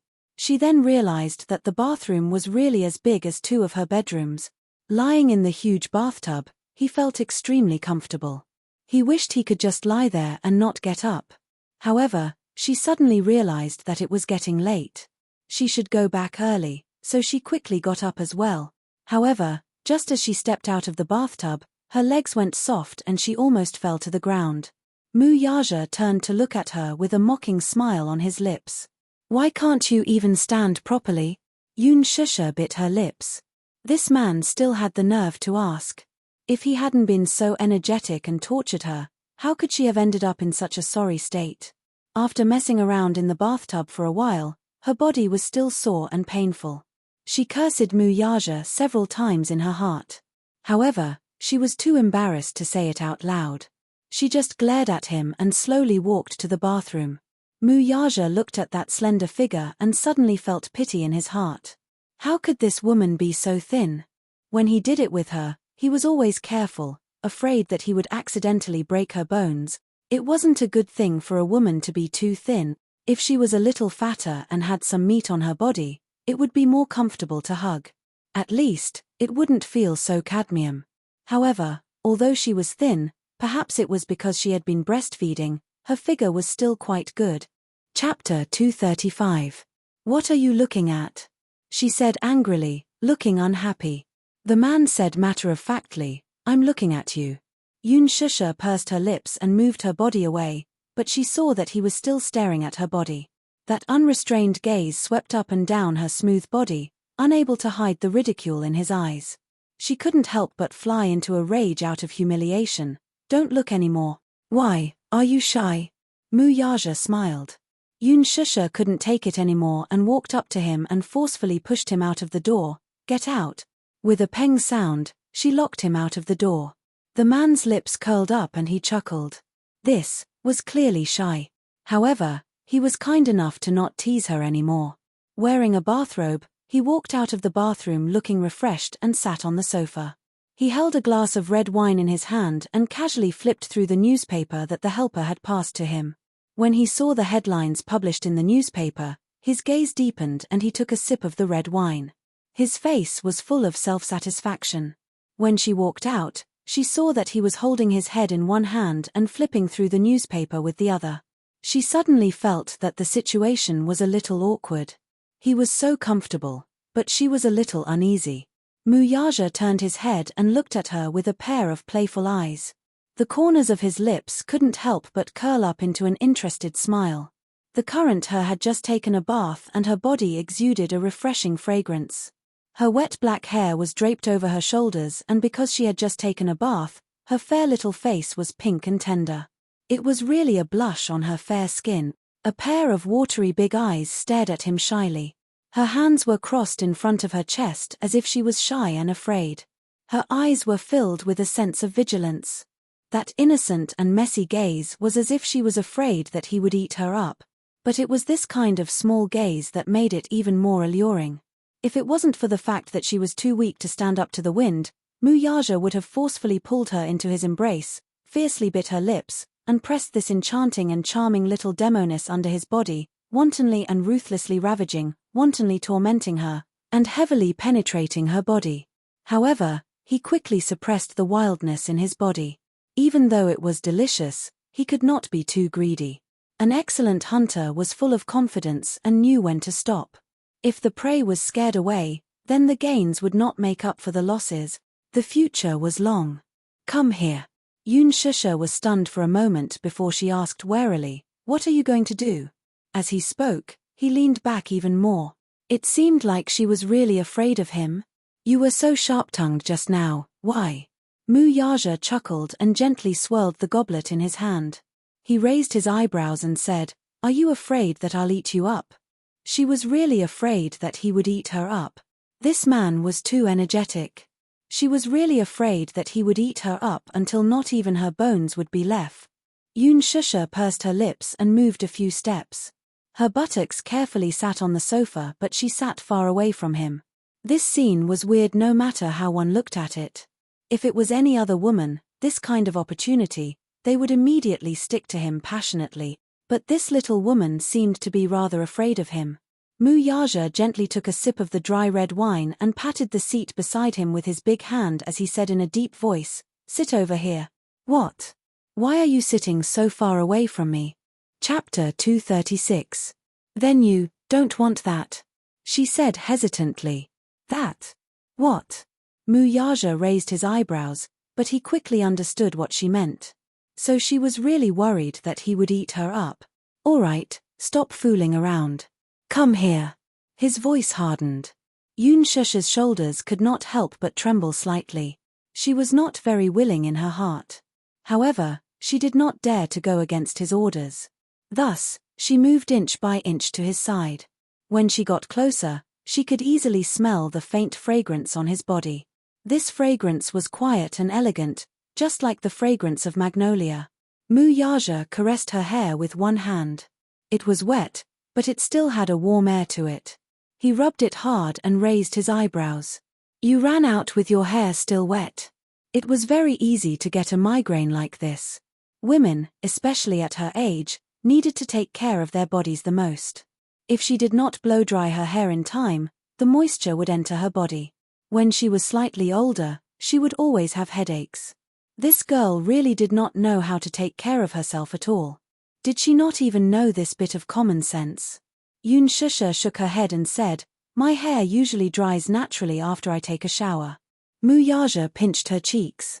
He did not use too much strength, but there was a hint of teasing. "Go and get a hairdryer. Otherwise, you'll catch a cold." As soon as he said that, Shusha widened her eyes in disbelief. Was this man concerned about her? Hearing his almost doting tone, Shusha felt a little warm in her heart. One had to know that in all her life, it seemed that only her father cared about her so much and loved her so much. Ever since her father went bankrupt and her family fell, she had to live under someone else's roof. She could be considered to have been treated coldly. Li Qin and Na always treated her indifferently. In school, because she was always immersed in her studies, she was not close to other students. She was considered a loner in school. The homeroom teacher was very caring towards her, but Shusha was really a girl who knew how to be satisfied. She was also a girl who was easily moved. Because of his words, Her little face actually turned red. "I don't know where to find a hairdryer." "In the first drawer of the counter." "Oh. Yoon Shusha nodded. She stood up and ran in. He opened the first drawer and saw a large white hairdryer. She picked it up. The hairdryer was very beautiful. At first glance, she could tell that it was very suitable for him. It also looked very high class, just like the ones in the barber shop. However, this hairdryer was really too big and too heavy. She couldn't even hold it with one hand. She felt that it was quite heavy just by holding it, let alone using it. Moreover, her hands were soft and didn't have much strength. The hairdryer was too heavy. After plugging it in, Yoon Shusha began to blow-dry her hair clumsily. She rarely used the hairdryer because she had too little time. When she was in school, she had to work, study for credits, and rush out her thesis. After working, she would always go home very late. In the morning, she would squeeze out time to wash her hair and rush to work. She would let the wind blow-dry her hair naturally. Therefore, she rarely had the leisure to blow-dry her hair after taking a shower. Because the hairdryer was too heavy, she had no choice but to hold it with both hands and blow her hair with a strong gust of wind. She naturally didn't know much about blow-drying her hair. She only knew that she had to dry it as soon as possible. Therefore, she turned the wind speed to the maximum. This was bad. Her beautiful hair was blown into a mess just like that. Yoon Shusha furrowed her brows in annoyance. She clumsily used one hand to tidy up her hair, but it became even messier. Mu Yaja heard a few soft moans coming from the bathroom from time to time. He couldn't help but feel a little strange. What was this girl doing again? When he walked to the door to take a look, he couldn't help but be stunned. He saw that Yoon Shusha's hair was blown into a mess. The ends of her hair were tied up in knots. At this moment, this little idiot was holding up a comb to comb her hair. However, her hair was half dry and half wet. It was difficult to comb it. She was in so much pain that she looked embarrassed. It seemed like she was in so much pain that tears were about to fall. Chapter 237. He lowered his head, looking very patient and very serious. What surprised her was that these messy knots in his hands were quickly defeated in just a short while. "Stupid woman, you don't even know how to blow-dry your hair." As Mu Yaja spoke, he picked up the hairdryer and turned on the gentle wind, gently drying her hair for her. His slender fingers weaved through her hair with the warm wind, drying strands by strands as his fingertips rubbed her acupuncture points from time to time. Such a gentle action made Yoon Shusha sigh contentedly and moan softly. She lazily closed her eyes and her lips couldn't help but curl up in bliss. So comfortable. She occasionally went to the hairdresser's to get a haircut and the hairdresser massaged the acupuncture points on her head like this. The man's technique seemed very professional and didn't lose out to the hairdresser's technique at all. This feeling was really good. In the past, her father had also washed and dried her hair for her. She had lived with her father since she was young, so for a period of time, for her sake, her father didn't hesitate to ask the neighbor's auntie how to tie her hair. Even though the results weren't very good, the twin ponytails were often one high and one low, and the ponytails were tied so tightly that even her scalp felt tight. Because of this, she was mocked by many classmates. But Yoon Shusha still felt that that was the happiest time of her childhood. "You seem to be very proficient in this." Yoon Shusha couldn't help but asked curiously, "Don't talk about ordinary men, even women would be helpless in front of such long and dense hair, but you're able to handle it so easily." When Mu Yaja heard this, he didn't know why, but his originally curved lips suddenly returned to a cold arc and his expression tensed up. She didn't notice the change in his expression and continued to ask, "Have you had any experience in the past?" Mu Yaja's actions paused slightly as if he had recalled some past events, and his eyes were tinged with a trace of pain. But very quickly, this emotion was suppressed and disappeared in a flash. Very quickly, he resumed his usual coldness and only said indifferently, "In the past, I used to blow hair for people." When Yoon Shusha heard this, she didn't know why, but her heart ached, and strangely, she felt that even her breathing became stuffy. Often, bragging to others. Was it a woman? As she thought of this, she suddenly mocked herself helplessly. Of course it was a woman. Only a woman would have such long hair. Was it Mu Wonru? He often blow-dried her hair. Just like today, when he bragged about himself. Was he going to comb her knotted hair and massage her acupuncture points? Amidst her complicated thoughts, her hair had been blown dry unknowingly. Mu Yaja put down the hairdryer and hugged her shoulder from behind. Looking at the beautiful person in the mirror, he lifted her beautiful hair with one hand and hooked his lips. So beautiful. Yoon Shusha blushed. Mu Yaja suddenly lowered his head and sucked on her earlobe. The tip of his tongue tickled her ear, and the man chuckled charmingly. She originally thought that he would do something, but she heard him ask, "Are you hungry?" Yoon Shusha licked her lips and nodded slightly. After a day of nothing, her stomach was already empty. He asked again, "What do you want to eat?" "I'm not eating. I want to hurry home." Haha. Mu Yaja gently pecked her cheek again. "You don't have to wait too long. Eat something before you leave, okay?" Chapter 238. Mu Yaja could not help but laugh. At the mention of Yo-Yo, he was reminded of the child he had never met before. His son. Yo-Yo. What's his name? Tianyu, she said slowly as she looked at his expression. Tianyu. Mu Yaja leaned against the door and muttered a few words before looking at her with his deep eyes. It was a nice name. Tianyu. When he was just born, he almost lost his life. Perhaps it was because of God's blessing that he grew up healthily. That's why he was given this name. Yoon Shusha explained. He was the child's father, so she felt that it was her duty to let him know the child's name. It's a good name. His surname is Yoon. Yoon Shusha looked up in surprise and stared at him warily. Seeing that he was just asking casually, she said carefully, "Yes, he has my surname." "Who is he living with now?" Mu Yaja asked. "He's living with me." "He's not living with your father?" Yoon Shusha's brows furrowed slightly as her heart suddenly ached. Yoon Yeching liked Yo-Yo very much. Initially, when she wanted to keep the child, no one, including him, agreed to let her raise him. She was still a student at that time. Her family was in dire straits and she was in debt.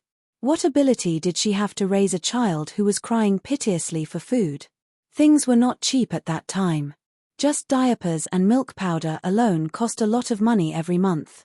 Moreover, the child's health was not good. When he was born, they found out that he had a congenital heart deficiency. Secondly, his body was very weak and he had many minor illnesses. It was not that Yoon Shusha did not feel strange at all.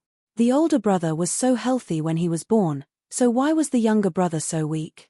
She had asked the doctor about this before, but the doctor explained that the two children were fighting for nutrition in the mother's womb because they were twins. Her brother had absorbed enough nutrients, so even though he was born prematurely, he was still very healthy. As soon as he was born, he cried loudly. His voice was loud and full of energy. Even the doctor who delivered him was amazed. However, his brother was in his mother's womb and did not absorb enough nutrients. Moreover, he was born prematurely in August. When he came out, no matter how hard the nurse slapped his butt, he did not make a sound. His face even turned purple. If it weren't for the nurse's experience and the fact that she saw that the child still had a weak vital sign and hurriedly carried him to the emergency room, the child would have been saved. When he first brought Yo-Yo back to the Yoon family, Yoon Yecheng often frowned at the baby in her swaddling clothes. The child looked delicate and cute, and his big eyes were especially bright. However, the family's conditions did not allow it. Wasn't this holding up the child? Fortunately, when Yo-Yo grew older, he displayed intelligence and obedience that was beyond the reach of ordinary children. Only then did Yoon Yecheng change his view of the child and devote more love and care to him. However, his love and care undoubtedly attracted the hatred of Li Qin and Yoon Na. Yoon Shusha alone had taken away half of Yoon Yecheng's love and care. Now that this little B**** had appeared out of nowhere, how could Yoon Na let it go? Hence, she bullied Yoon Tianyu every 2 to 3 days. There was once when Yoon Shusha returned home late. Just as she entered the house, she saw Yo-Yo expressionlessly hugging the toy that Yoon Na had stomped on and sitting in a corner with a disappointed look. Chapter 239. Mommy, is it because Yo-Yo is being naughty? Grandma and Auntie don't like Yo-Yo. She was heartbroken when she heard that. Yoon Na, on the other hand, did not know the truth of the matter. She flew into a rage out of humiliation when Yun Tianyu came and snatched her father's favor from her. Li Qin, on the other hand. She was mean to Yo-Yo, and Yun Shusha could not forgive her. She was the one who forced her to sign that contract back then.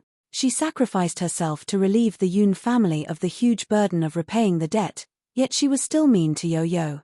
How could she forgive her? At this thought, Yun Shusha clenched her fists and slowly said, "Foster mother doesn't like him, so she rented a house outside." She then quickly added, "I'm going back. Yo-Yo must be worried sick about me since I didn't go back last night." With that, she tidied herself up and hurried to the door. Mu Yaja asked from behind, "You're going back by yourself?" "Yes, I'm going back by myself." He smiled. "There's no traffic here. There's a long mountain road outside the manor. Are you sure you want to go back by yourself?" Yun Shusha fell silent and then looked at him helplessly. "Send me back." Yun Shusha had yet to return, and the sky outside the window was already dark. Yo-Yo did not eat much the whole day, so his stomach was growling. If it were in the past, he would definitely prepare dinner and wait for his mommy to come back for dinner, but now that it was already past 7, he was afraid that his mommy would not be back in time. He was too lazy to cook, so he took out the pizza he had ordered in the afternoon from the fridge, heated it in the microwave, and ate it with relish. However, as he ate, he felt really wronged. For the first time in his life, the little lad's tears overflowed and flowed down his cheeks. Initially, he wanted to wipe them away, but the more he rubbed them, the more he could not hold back his tears. He had always been strong and brave since he was young. He rarely shed tears. Even when he went to the hospital for an injection, which of the other children didn't cry their eyes out? Only he sat there, bravely stretching out his arm. His brows were tightly knitted, his face was calm, and his eyelids didn't even blink. Unless it was under certain circumstances, when he was acting coquettishly in front of his mommy, tears were always part of his act. That was just a small trick she used to act coquettishly. However, this was the first time she had shed tears of grievance. For a long time, no matter how late it was, mommy would always come back to have dinner with him. No matter how busy she was at work, even if she had to work overtime until late at night, she would ask the manager for an hour off to have dinner with him before going back to work. But tonight, mommy stood him up and didn't even call him. Naturally, he felt very wronged.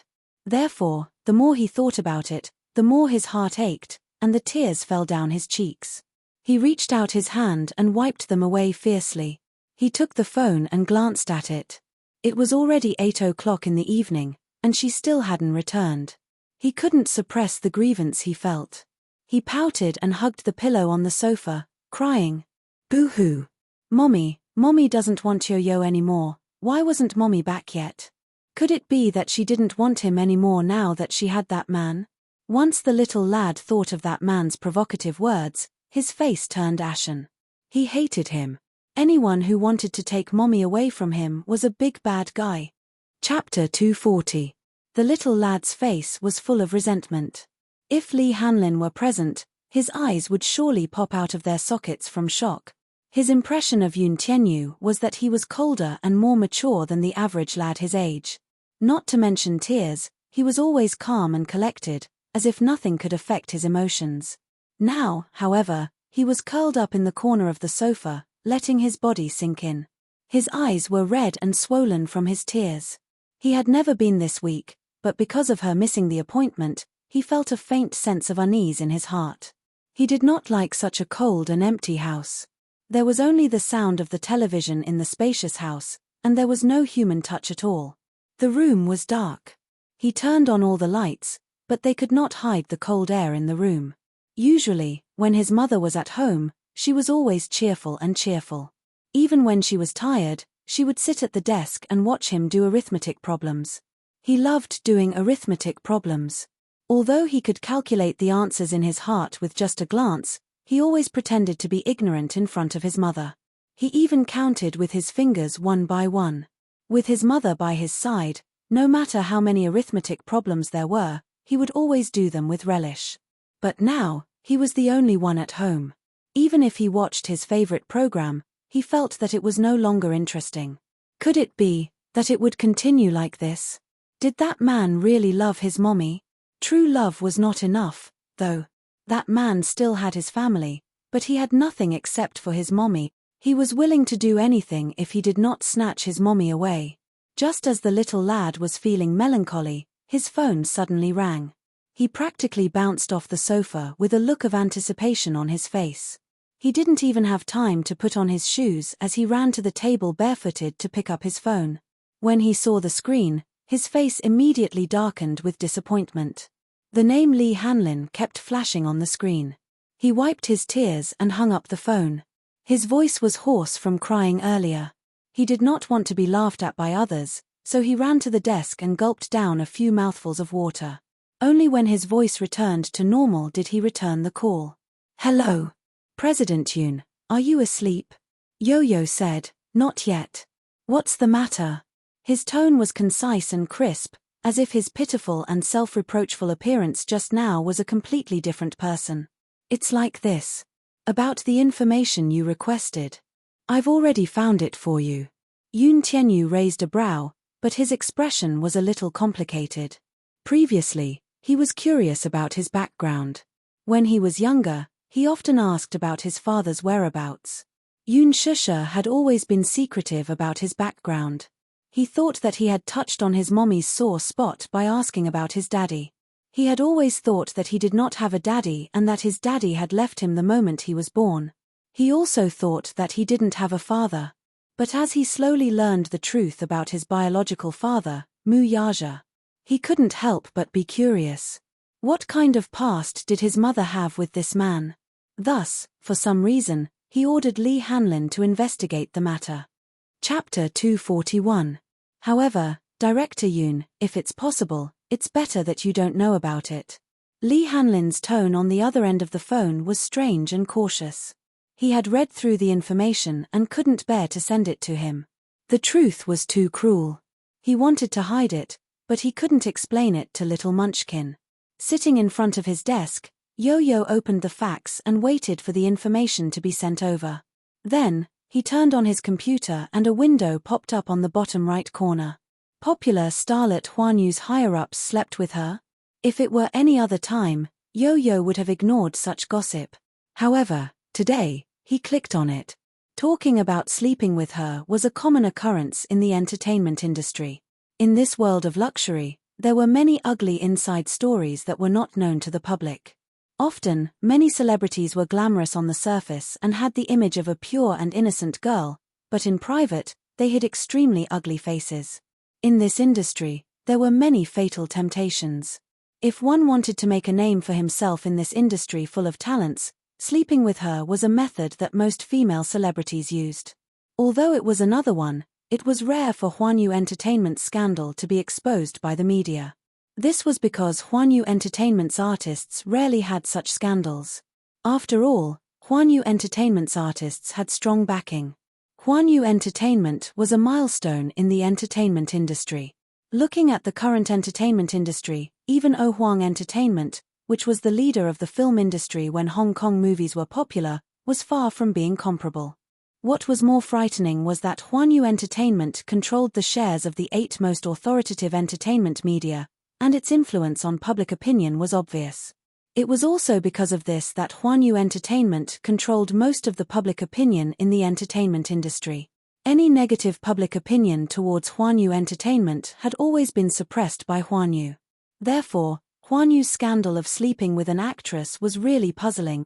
Logically speaking, if this female celebrity was really unlucky and was photographed, Huanyu would privately buy the photo to protect her image. Now, the first to expose this scandal was Huanyu Entertainment's top media company, Xingyu Media. Could it be that this popular starlet had offended some higher-ups in Huanyu, so they wanted to teach her a lesson? Yo-Yo furrowed her brows as she skimmed through the news. The one who broke the scandal was one of Huanyu Entertainment's most popular actresses, Tang Yu. Early in the morning, Phoenix Entertainment's front page reported the scandal of Tang Yu's overnight stay in a high-rise villa in Huanyu. The evidence was conclusive. In the photo, Tang Yu appeared at the entrance of the villa and walked into the villa with the help of a servant. This executive was a member of the board of directors of Huanyu Entertainment, Li Wenqing. Li Wenqing had always had a bad reputation in the circle. She was even mentioned in the same breath as He Ling. Using his identity as a shareholder, many female celebrities had connections with him. There were rumors that Li Wenqing had a strong taste in certain aspects. She liked to play tricks and do things that were exciting. She was not much better than He Lingxiang. Chapter 242. It was said that the reason why there was such a big commotion this time was because Li Wenqing's first wife caught them red-handed. The commotion this time was not small. Other than the photos that were leaked, there were also secretly taken videos. Li Wenqing was so impatient that he didn't even close the curtains when he was doing it. It seemed that he wasn't afraid of being secretly photographed. He probably didn't expect that things would develop like this. This report also caused quite a big blunder. On the second day of Huanyu's annual cocktail party, all the major media outlets had prepared the headlines in advance. All the artist studios had also stayed up late to prepare for today's headlines. However, early in the morning, Xingyu Media was the first to release a notice on the media outlets. They said that they had caught a young actress trying to climb up the social ladder by cheating and had gotten hold of some juicy news. As soon as the notice was released, many media outlets were dumbfounded. No way. The headline that they had painstakingly concocted had been caught off guard by a Cheng Yaojin who had jumped out halfway? At first, they thought that it was an old trick used by the investors to hype up a movie that was about to be released. They were all veterans of the Jianghu, so they were already used to this kind of method. However, they didn't expect that at 7 o'clock in the morning, once the news about Tang Yu and Li Wenqing's affair was released, it quickly became a hot topic. Seeing that Xingyu Media had taken the lead, all the media outlets couldn't sit still anymore. They all rushed out to dig deeper and more juicy news. Therefore, Tang Yu's old news quickly became the headlines of all the major media outlets. Tang Yu's dark history was dug out by the media from the dust of time, and it was repeated again and again. Before Tang Yu debuted, she was a social support and sat on the stage in a bar. In order to climb up the social ladder, Tang Yu slept with 2 assistant directors and several male leads. Tang Yu and Yang Mi were from the same school, but they were always scheming against each other to get more exposure. Tang Yu bullied a newcomer who just debuted. This time, Tang Yu wished that she could be dug up from head to toe.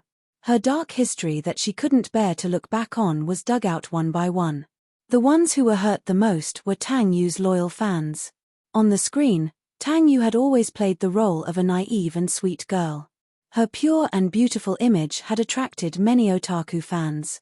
However, when they saw the true face of their goddess, it was inevitable that they would be disillusioned. Therefore, her fans became her haters. Tang Yu's followers on Weibo dropped from 10 million to 5 million.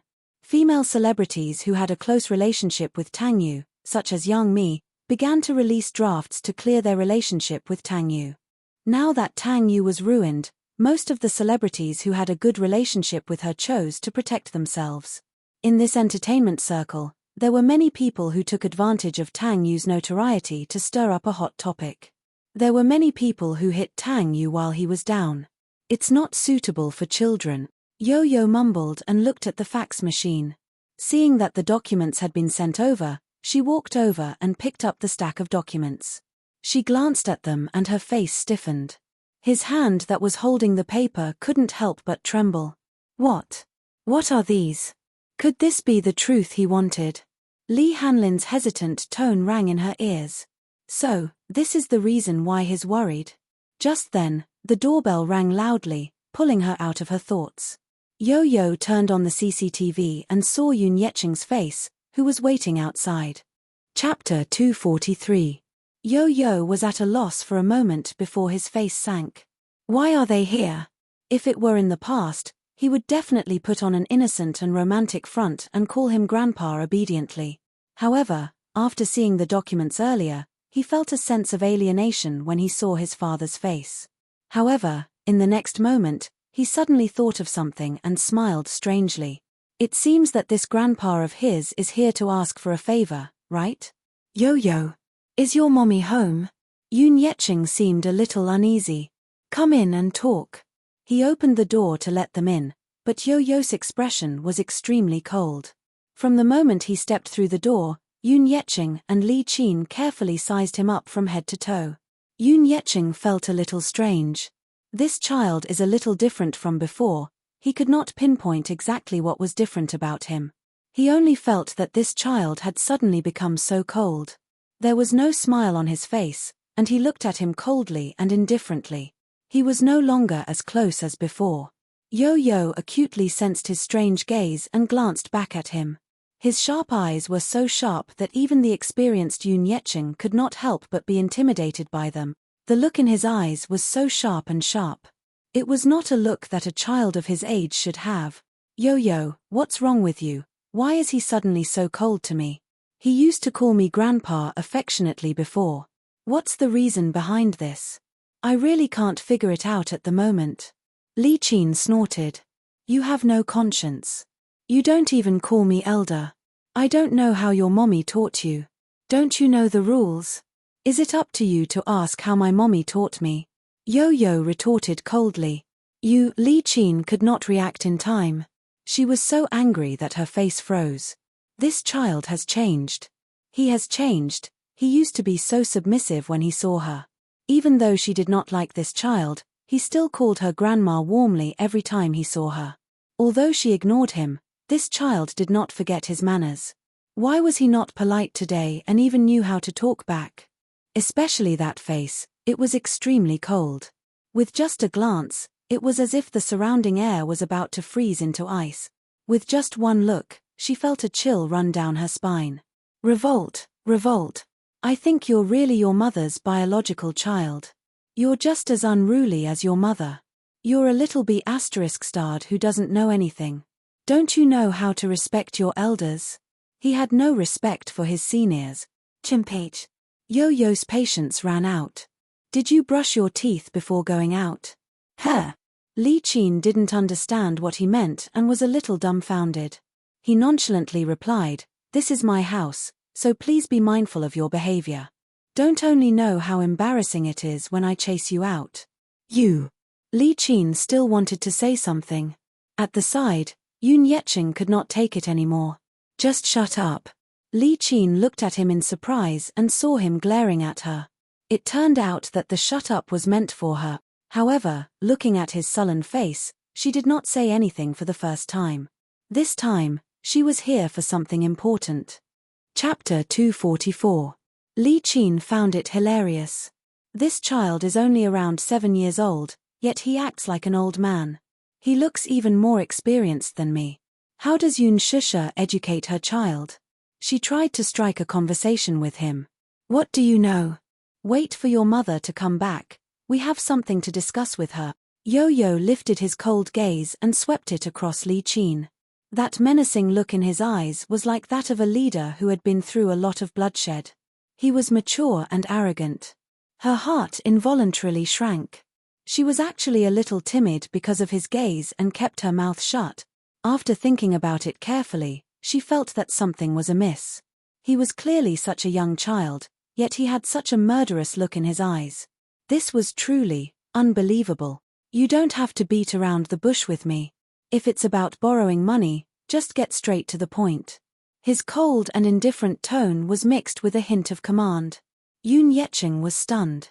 He and Li Qin looked at each other in disbelief. Yoon Yecheng, in particular, could not hide his embarrassment. How did you know that I'm here to borrow money from your mother? If it's about borrowing money, then I won't see you out. Yo-Yo ignored his question and quickly asked him to leave. Yoon Yecheng was stunned for a moment. Li Qin was even more furious. It was rare for her to have a good talk with Yoon Shusha, but she was met with a cold shoulder by this child. Yoon Yecheng said, Yo-Yo, you won't understand even if I tell you about this. Nana is in the hospital and is in a critical situation. Grandpa doesn't want to do this, but Grandpa has no other choice.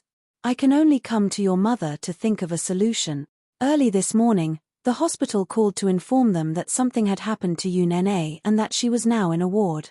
They rushed over, but when they saw the person lying on the hospital bed, they almost fainted from shock. Li Qin, in particular, was greatly agitated after witnessing Yoon Na's face being disfigured. She kicked up a fuss in the hospital, shouting that she wanted to find the culprit who had harmed her daughter. Alas, The hospital did not know the cause and effect of this matter. The patient was sent to the hospital early in the morning. A mysterious man in a suit paid for all the medical expenses and left in a hurry. Yoon Yeching went to the doctor to ask about Yoon Na's condition. The doctor bluntly said, "Your lady's face is ruined." There were more than 10 wounds on his face. Just the stitches alone required dozens of stitches. He was afraid that his face would not be able to see anyone in the future. However, the doctor suggested that it was not completely destroyed.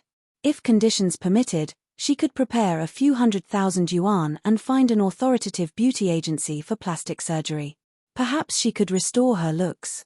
A few 100,000 was easy to say, but how could the current Yoon Yeching have the ability to fork out so much money at once? While Li Qin was worrying, Yoon Na slowly regained consciousness. After she regained her consciousness, she seemed to be more or less aware of the current situation of her face. She cried and threw a tantrum, saying that she didn't want to live if her face was disfigured. Yoon Yeching was heartbroken. How did this person end up like this for no reason? Which bastard was it that disfigured her daughter? How was his daughter going to live in the future? Chapter 245. The nurse rushed over and gave her a dose of tranquilizer. It was only after she fell asleep that Yoon Yeching thought of Yoon Shusha. He wanted to discuss with her what to do now. However, how could Yo-Yo not see through their intentions? Now that Yoon Na was facing the crisis of losing her looks, she naturally wanted to raise money for plastic surgery. This was especially so for Li Qin. She could not wait to squeeze his mommy dry before giving up. In the past, she used to call her a little b*tch. Now that her biological daughter was in trouble, she shamelessly came to talk about being a family. He felt that it was hypocritical. In the past, he used to call her grandma and Yoon Yeching grandpa on account of his mommy. Now that the truth of what happened 6 years ago was out, he would no longer be sentimental. Yo-Yo, how can you speak to your grandpa like that? How can you be so rude at such a young age? Li Qin reprimanded him sternly. Grandpa. He. I won't admit that I have a grandpa. Yo-Yo played with the ring in his hand and said calmly, if he's my grandpa, he'll know how hard mommy has been all these years. And you, Li Qin. I used to call you grandma, but you ignored me. For the past 6 years, you didn't care about mommy and me. Why didn't you think that she's your daughter and I'm your grandson back then? Now that you're in trouble, it's too late for you to bring out your so-called familial love. Yoon Yeching's body stiffened. His face was livid. All these years, he had not fulfilled his responsibility as a father. He felt that he owed this daughter of his. However, Yo-Yo's attitude toward him was too different. He could not figure out what was going on. Li Qin was displeased and lost her patience. You can't say that. What did the Yoon family not treat her well? Even if they neglected her, it's just a small conflict. Blood is thicker than water. No matter what, your grandpa is still your biological grandfather, isn't he? He. As if he had heard something funny, Yo-Yo suddenly sneered and said coldly, blood is thicker than water. Do you really think I don't know that mommy isn't your biological daughter? Yoon Yeching was stunned. How did he know? As for Yoon Shusha's identity as an adopted daughter, no one had ever mentioned it to him. How could a child like him know about it? Could it be impossible? He knew his daughter Shusha very well. She had always treated him as her biological father. This daughter of hers had always been very filial. Sure. Since you already know that your mother isn't our biological daughter, shouldn't you be the one to repay the kindness of raising her? Li Qin tried her best, pointing at him and accusing him without holding back, as if she had forgotten that the person in front of her was merely a 6-year-old child. Repay. Yo-Yo suddenly got up from her seat and took out a thick stack of documents from the study room. She threw it at Yoon Yeching expressionlessly, her tone as cold as ice. My mommy helped the Yoon family once 6 years ago. Li Qin, what do you take my mommy for? Even if you want to humiliate her, I, Yoon Tianyu, won't allow it. Turning around, he sneered. At the same time, Mr. Yoon, I kindly advise you and your wife to keep your mouths shut and not talk nonsense to my mommy. You're not to mention today's matter to anyone. Li Qin fumed. You, how can you say that, scram? Yo-Yo suddenly pointed at the door and coldly ordered, "Scram." Yoon Yeching turned around and left. Seeing this, Li Qin hurriedly followed after him. Yo-Yo's face was cold. Thinking of the price his mother had paid for the Yoon family 6 years ago, her heart ached so much that she was about to suffocate. Her heart really hurt as if it were being pierced. Yo-Yo supported herself on the sofa and clutched her chest tightly with one hand. Suddenly, she found it difficult to breathe. Suffocation. It really felt like suffocation. Ha, ha, ha, ha. Cold sweat seeped out of his forehead. Yo-Yo's body stiffly sat down on the sofa, and his breathing became more and more rapid. He clutched his chest, feeling as if something was blocking his heart. It was so stuffy and painful that he could hardly breathe. Ha, ha, ha, ha. Yo-Yo painfully curled into a ball on the sofa. Her fingers clutched her chest tightly and her eyebrows were contorted. Her whole face was pale and colorless from the pain. Bean-sized beads of cold sweat rolled down her face and dripped onto the sofa. Ha, ha, his phone suddenly rang. Yo-Yo looked in the direction of the ringtone. Clutching his chest, he forced himself to sit up on the sofa. Slowly, almost step by step, he moved his feet. Just as his feet touched the ground, his body swayed, and he fell from the sofa to the floor. Breathe. I can't breathe. He struggled to move to the table, but the ringtone was already cut off. With trembling hands, he picked up the phone and dialed a number. In less than 2 seconds, the call was connected and Lee Hanlin's calm voice came through. Director Yoon. Director. Lee, save me, smack.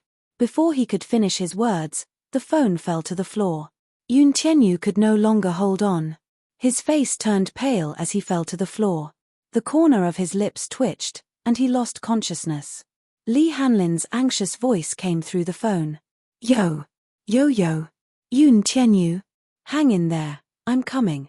Sitting in the car on the way back to the hospital, Yoon Yeching opened the document with trembling hands. He quietly browsed through it page by page. His face became increasingly solemn and gradually turned ashen. Li Qin, who was sitting at the side, trembled with fear. She wanted to poke her head out a few times, but due to the dim lighting in the car and her poor eyesight, she could not see clearly what it was.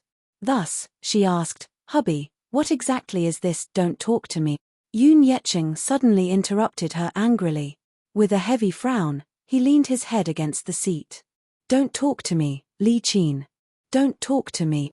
Chapter 246. As the Aston Martin sped along, the shadows of the lush trees flashed by outside the window. The villa was located in the elegant Shanshui garden. There were towering mountains, small streams, and lush green forests. At a glance, it looked like a sea of greenery. The night breeze blew, stirring up the green waves. Under the moonlight, the scenery was enchanting. Alas, at this moment, Yoon Shusha, who was sitting in the front passenger seat, looked ahead nervously. From the corner of her eye, she cautiously glanced at the tachometer. The needle was pointing at 4,500. She then looked at the speed of 180 kilometers per hour. Her heart was in her throat at once. Fast, fast. The high-performance sports car was like a runaway horse, roaring as it sped along the mountain road, as if it was going to tear apart the silent night. Even though she didn't understand sports cars and didn't know what a 4,500 speed meant, she didn't feel much at first. However, at that speed, she could feel how scary it was when it was cornering. At that moment, she felt as if the car would float in the next second if it went any faster. When they left the villa, they had to go through a long mountain road. There was only a railing on the side of the road, and below the railing was a cliff. If they hit the railing, the consequences would be unimaginable. Even though the railing looked sturdy, it would be weak under the impact of the sports car. It was as if it didn't exist and existed in name only. If the car lost control, not to mention the railing, even the surrounding walls would collapse. She could even imagine that if the car lost control, it would crash through the railing and crash into the cliff, just like in American blockbusters. With a loud explosion, the car would really be destroyed and the people inside would die. "Muyaja, it's too fast," Yoon Shusha said to the man anxiously as she clutched her thumping heart. She looked at him, but at that moment, The man was supporting his head with one hand and looking ahead indifferently. He seemed to be indifferent. The scenery outside the window flashed by. Under the moonlight, his handsome face didn't have any fluctuations in expression. He only had one hand on the steering wheel, looking calm and at ease, as if he was handling everything with ease. Muyaja. Just as she finished speaking, the man glanced at her from the corner of his eye and smiled playfully. Suddenly, he stepped on the accelerator and the engine let out an ambitious roar as it sped up. What she didn't know was that to him, let alone 180 yards, even 200 yards was completely within his control. There was a curve in front of them. On the left was a mountain wall filled with strange rocks, while on the right was a bottomless cliff. On the mountain road, the streamlined sports car made a beautiful and smooth turn. Under the moonlight, the bright silver body of the car outlined a dazzling silver line. Yun Shusha was so frightened that she cried out involuntarily. Her face suddenly broke out in a thick layer of cold sweat.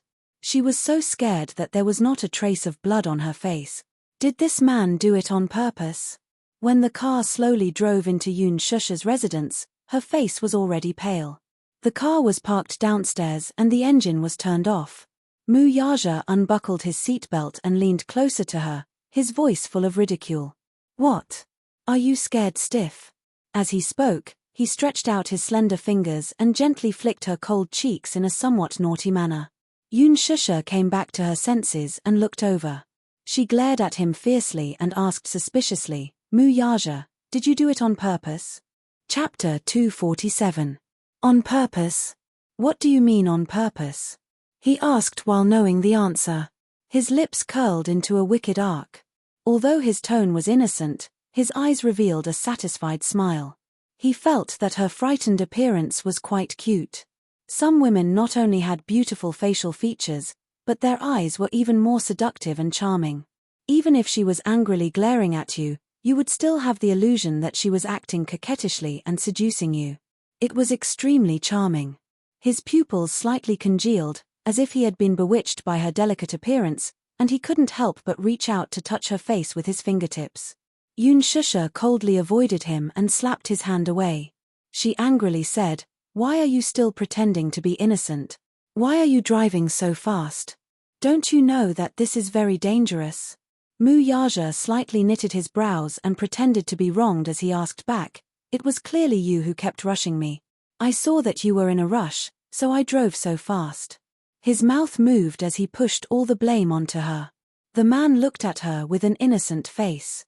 His tone and tone were natural, as if he was silently accusing her of being unreasonable. If anyone else saw this, especially his close subordinates, they would definitely be shocked by his expression at this moment. The president, who was always cold and indifferent, had his brows slightly knitted. His thin lips were slightly pursed and his face was filled with innocence. His pair of eyes hid a smile that couldn't be seen. They would definitely be shocked to the point of being dumbfounded. In their eyes, Muyaja was arrogant and cold. He didn't smile normally and his cold face seemed like it would never have any expression. He also wouldn't be affected by any emotions. His face was originally handsome, but he always had a cold expression that made it hard for people to get close to him. Other than the little young master, he wouldn't smile to anyone else. But now, he actually smiled to a woman. However, Yun Shusha naturally didn't have any awareness. She also didn't feel that he was taking special care of her. She only felt that this man was quite evil. He actually joked about such a dangerous matter. "Isn't your speed a little too fast?" From the villa in the suburbs, through the continuous mountain roads, through the bustling city, from the manor to her house, the distance of more than 50 kilometers, he actually only used 20 minutes. One had to know. The traffic in the capital was extremely congested. Just driving in the city took 15 minutes, which was more than 30 kilometers of mountain roads. He only used 5 minutes. What kind of concept was this? The fastest train on the high-speed railway was only 493 kilometers per hour. Later, because of an accident, it had to be reduced to 300 kilometers per hour. At 400 kilometers per hour, her ears almost lost their ringing. Even until now, she still hadn't recovered from the ringing. Yun Shusha didn't want to talk to him. She pushed the car door open and she almost tripped. She was secretly annoyed. She hated herself for not being able to live up to her expectations. She was actually frightened by his driving skills to the point that her legs went soft. But this couldn't blame her. She was in that moment. Did this man's driving skills have to be so terrifying? She raised her wrist to look at her watch. It was already very late. Yo-Yo should be asleep, right? Chapter 248. Yo-Yo did not have a father by her side since she was young, so she vowed to work hard to make up for this. After she started working, no matter how busy she was or how late she had to work overtime, she would always make time for dinner. Even if she had to take leave, she would rush home to have dinner with him before rushing back to the office to continue working overtime. Even though this behavior had caused a lot of dissatisfaction, she had never made an exception. Unless there was something special, she would also take leave from him in advance. Even if the little guy would protest and express his dissatisfaction, he would at most tell her to eat on time and go home early over the phone. However, it was rare for her to not return home at night. Last time was the first time. Last night was the second time. Today was the third time.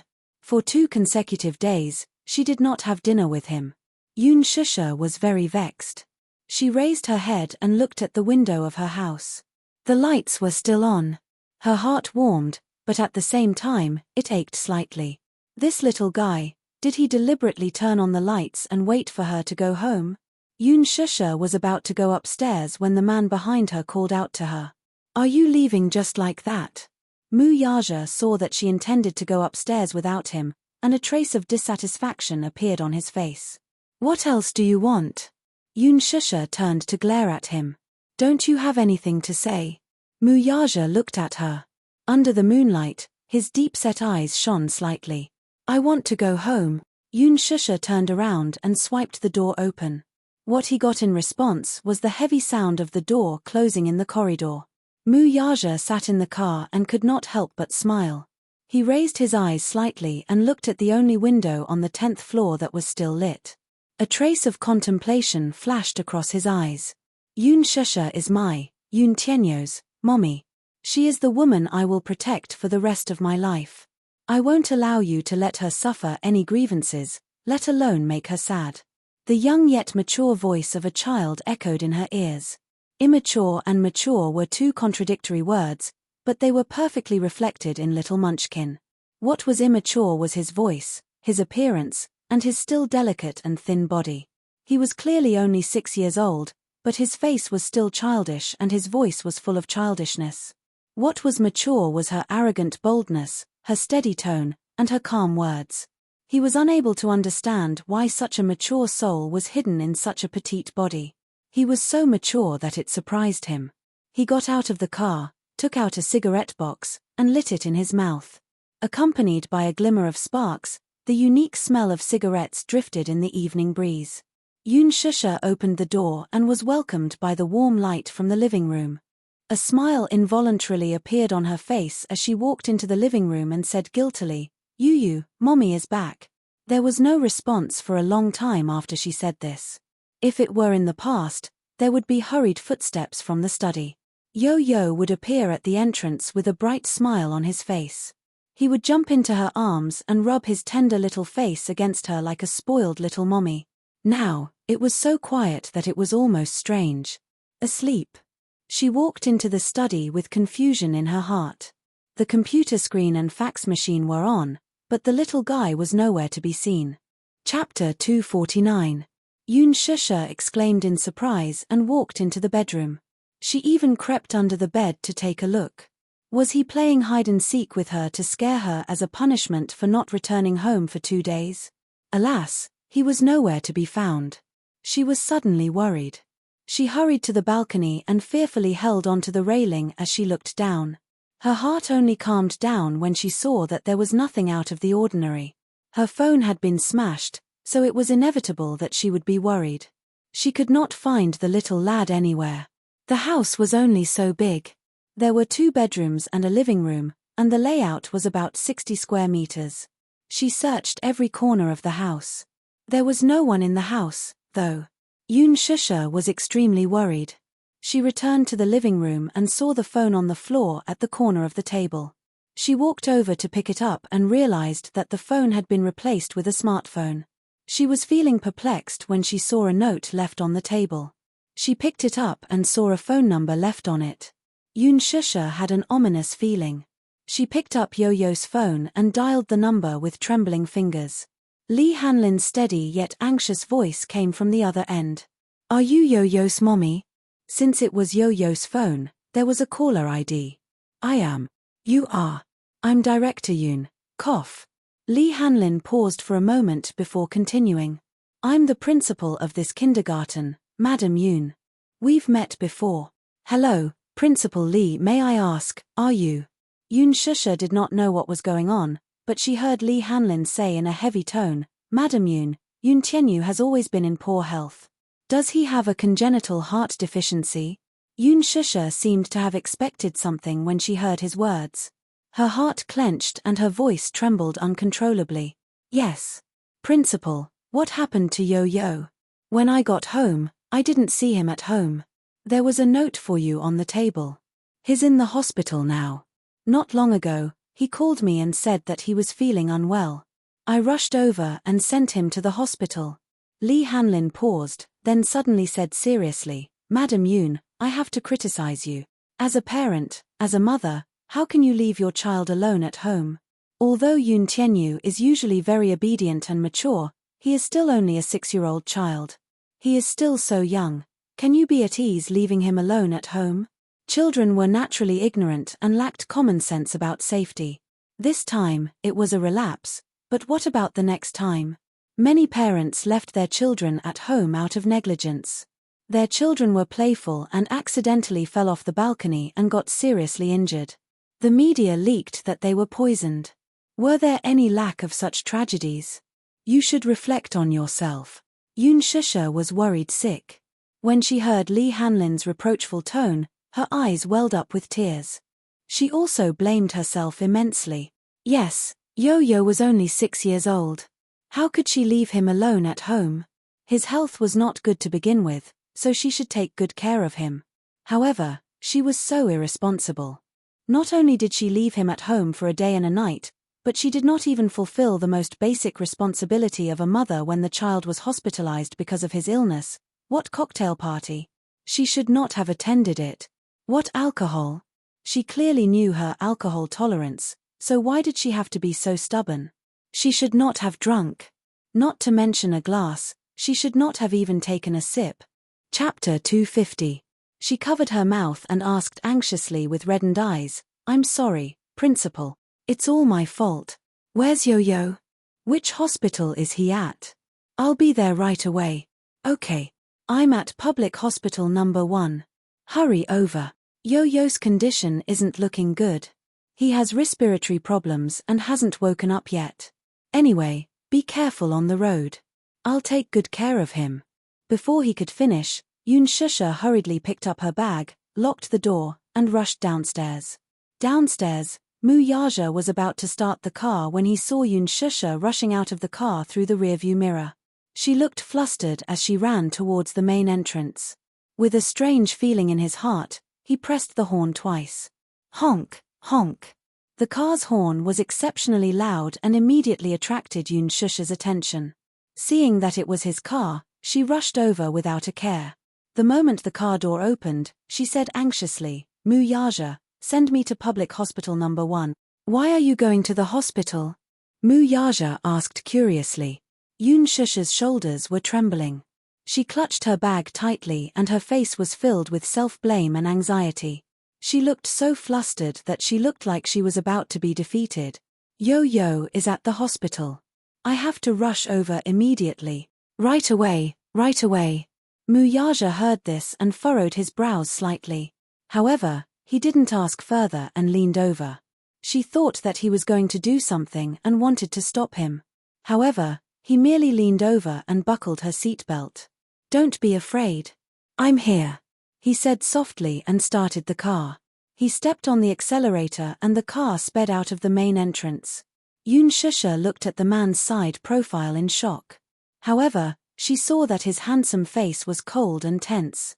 His expression was calm and there was no trace of a smile in his eyes. However, he wasn't flustered either as he looked straight ahead. Although she was anxious at this moment, she didn't know why, but she didn't panic like before. The words "don't be afraid, I'm here" seemed to brush away the uneasiness and fear in her heart. However, when she thought of Yo-Yo's painful appearance when he was young, her heart clenched tightly again. At this moment, in the hospital ward, Lee Hanlin sat on a small stool at the head of the bed and put down his phone. On the hospital bed, Yo-Yo, who he said was not awake yet and not in a good condition, was sitting quietly on the bed with a newspaper in her hands. Seeing that he had hung up on fairy tale, she put down the newspaper and crossed her arms. She leaned against the headboard and looked at him with a serious expression. She blinked her big black eyes and saw that he had put down his phone. She quickly asked, "What did you say?" He hung up. "He's probably on his way here." Lee Hanlin asked again, "CEO Yoon, what did I say just now?" "There's no problem ahead. Didn't you tell her to be careful on the road?" Yoon Tianyu reprimanded. "What if Mommy was in a panic and met with danger on the way here?" Lee Hanlin's face fell with grievance. "I did, but I was afraid that she didn't hear me, so I called back, but no one picked up." Yoon Tianyu crossed his arms and nodded solemnly. He calmly listed out rows of formulas in his mind. It was a 30-kilometer journey from the apartment to the public hospital. The subway was at the entrance and the bus stop was a few dozen meters away. There was no need to transfer. The last train was at 9 p.m. She couldn't make it. The bus was too slow, so Mommy must have chosen to take a taxi. It would take about 45 minutes. Chapter 251. Lee Hanlin's eyes twitched. This child, he was so scheming. He was exasperated. Earlier, he had received a call from Little Munchkin and heard Little Munchin's painful cries for help. He immediately put down everything he was doing and rushed over. When he opened the door, he saw Little Munchkin lying on the ground. He immediately rushed over and carried him up. Seeing that Little Munchkin had fainted, he didn't know what was going on. He pinched Little Munchin's philtrum and was about to give him mouth-to-mouth resuscitation when Little Munchkin opened his eyes. As soon as he woke up, he slapped his face to the side. Disgusting. Just as Lee Hanlin was feeling extremely wronged, he saw the little boy leaning weakly in his arms. His breathing was rapid and his face was flushed red. He quickly asked what was going on. He immediately pointed to the medicine box on the cabinet and said, Bring it over." Lee Hanlin immediately brought the medicine box over. The little boy struggled to find the medicine bottle and took a pill. However, his symptoms did not improve. He hurriedly sent him to the public hospital. After emergency treatment, his condition was finally alleviated. However, his following request left him dumbfounded. "Later, if my mommy calls you, please make my condition sound more serious." Lee Hanlin's eyes widened when he heard this. "President Yoon, don't you love your mommy the most? Aren't you afraid that she will be worried? Shouldn't she be worried about me?" Yo-Yo retorted unhappily. He was speechless. Lee Hanlin pondered for a long time. It seemed that his words made sense.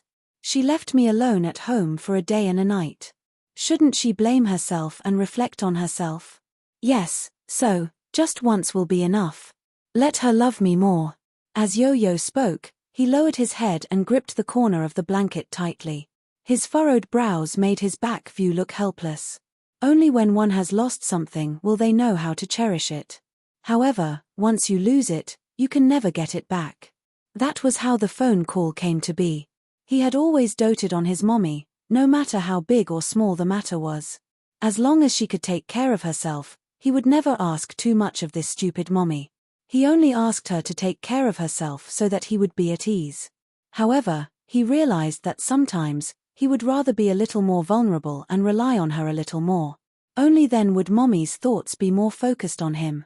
"Oh," Yo-Yo nodded and frowned. "I don't think it's serious enough." "What's not good?" "You shouldn't say that." He was silent for a moment, his eyes cold. Suddenly, he said, "You should say that I almost died." Yoon Tianyo's sinister smile sent a chill down Lee Hanlin's spine. This child was truly unfathomable. Was he really only 6 years old? However, his words were not an exaggeration. If he had not arrived in time, Yoon Tianyo's condition would have worsened, and it would have been very dangerous. Lee Hanlin understood that the reason why he had asked him to say this was just a means. A child's world was extremely simple. They did not know how to beat around the bush or how to use tricks.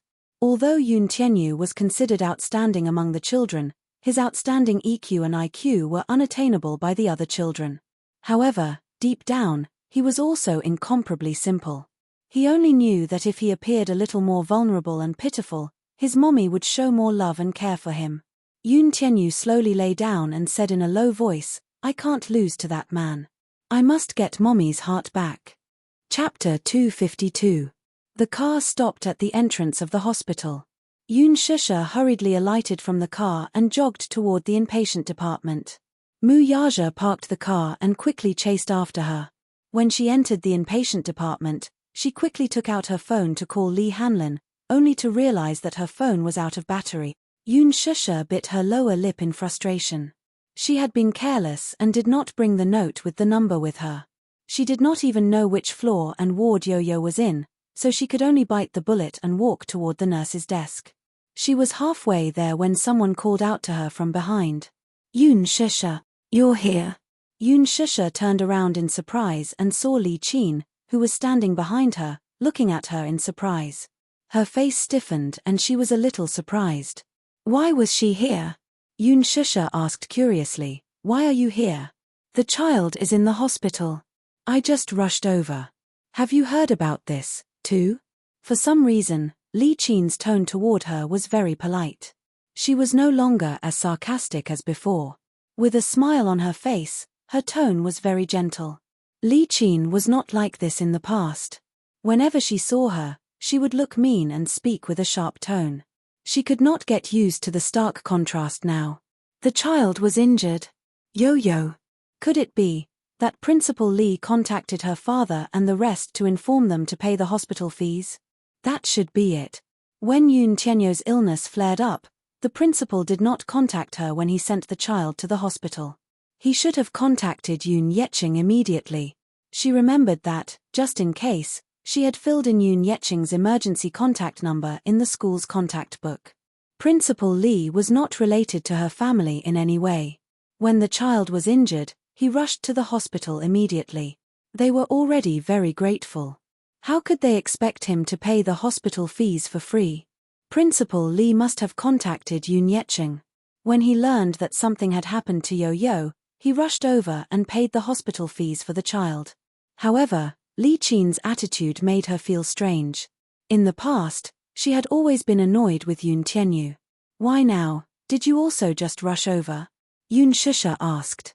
"Yes, your dad is here too, but he just went to pay the bill." She didn't have much money on her, but she needed money to treat her child's illness. She could only save whatever money she had on her. "If it's not enough, we'll think of another way." As Lee Chin spoke, her face was filled with sorrow. She and Yoon Yeching had taken out all the savings they had in the bank, but even then, they only had 10,000 yuan in their bank account. Although someone had already paid for Yoon Na's medical bills, the doctor said that the money was not enough for further treatment. He wanted them to pay another 20,000 yuan. But where did he get so much money? When Yoon Yeching found out that she had forced Yoon Shusha to be a surrogate, he flew into a rage and threatened to divorce her. Divorce? How could this be? What would she do if they got divorced? Where's Yoon Na? At this critical juncture, Lee Chin was terrified. Divorce? How could this be? In her heart, she knew that her husband was down and out. He was a pauper with no money and could not give her a luxurious life. However, if he were to divorce her now, what should she do? She was used to living the life of a rich lady. She did not have to worry about food and clothing and did not have to do household chores. Even when the Yoon family was in dire straits, she rarely did any housework. Most of it was done by Yoon Shusha and Yoon Yeching. Chapter 253. Even if they were to get a divorce, it could not be now.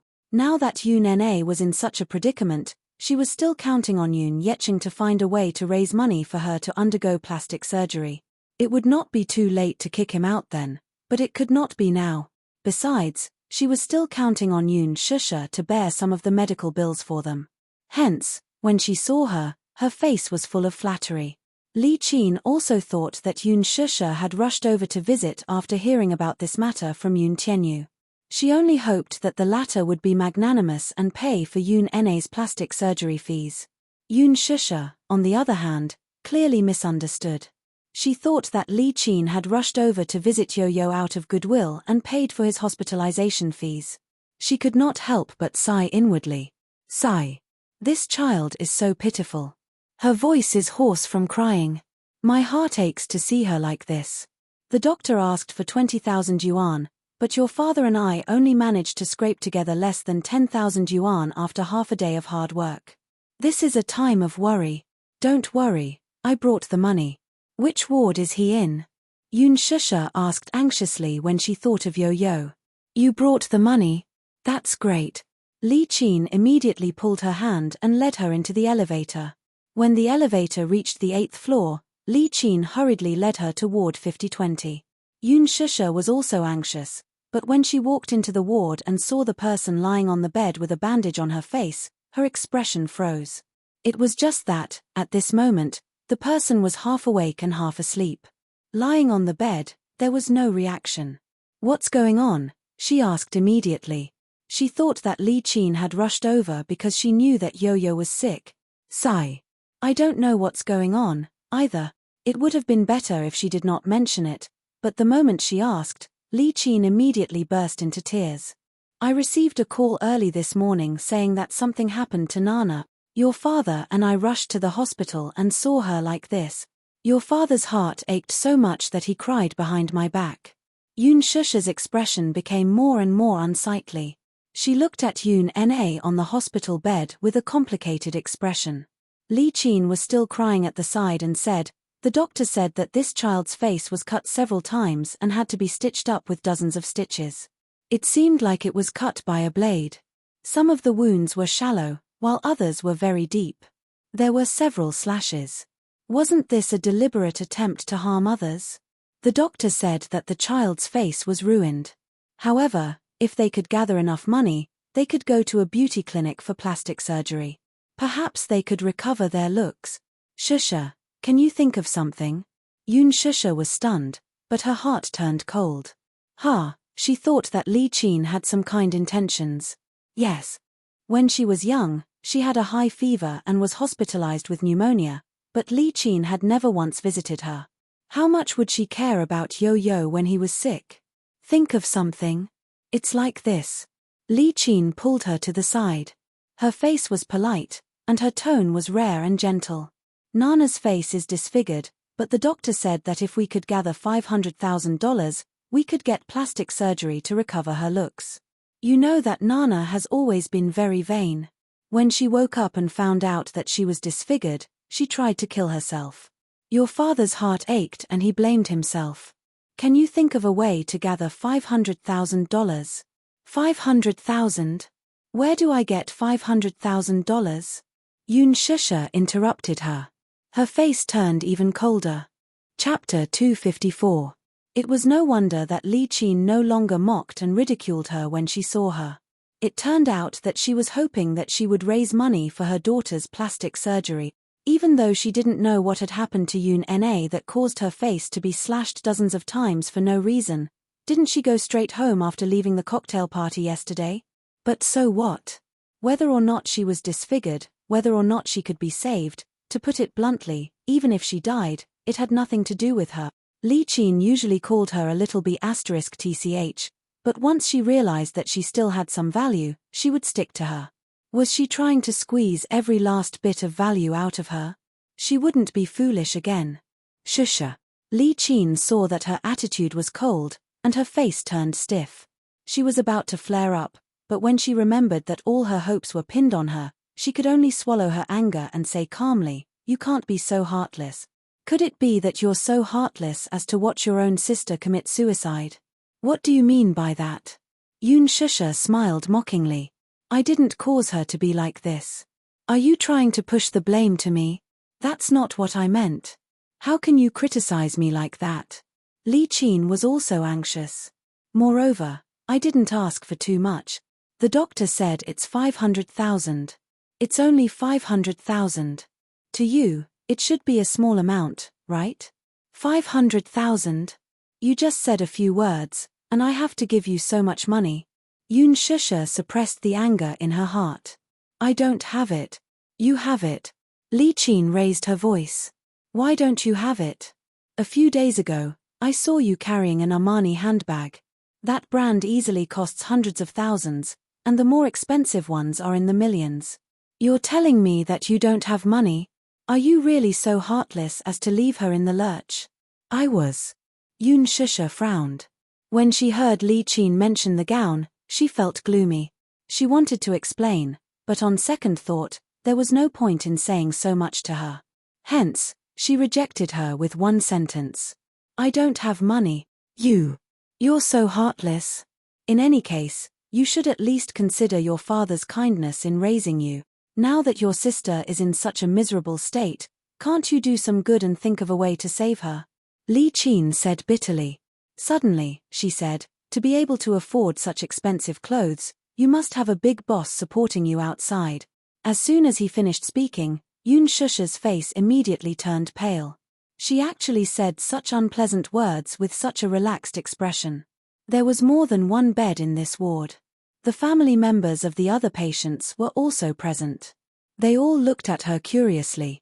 Li Qin's words were straightforward, but her meaning was shallow.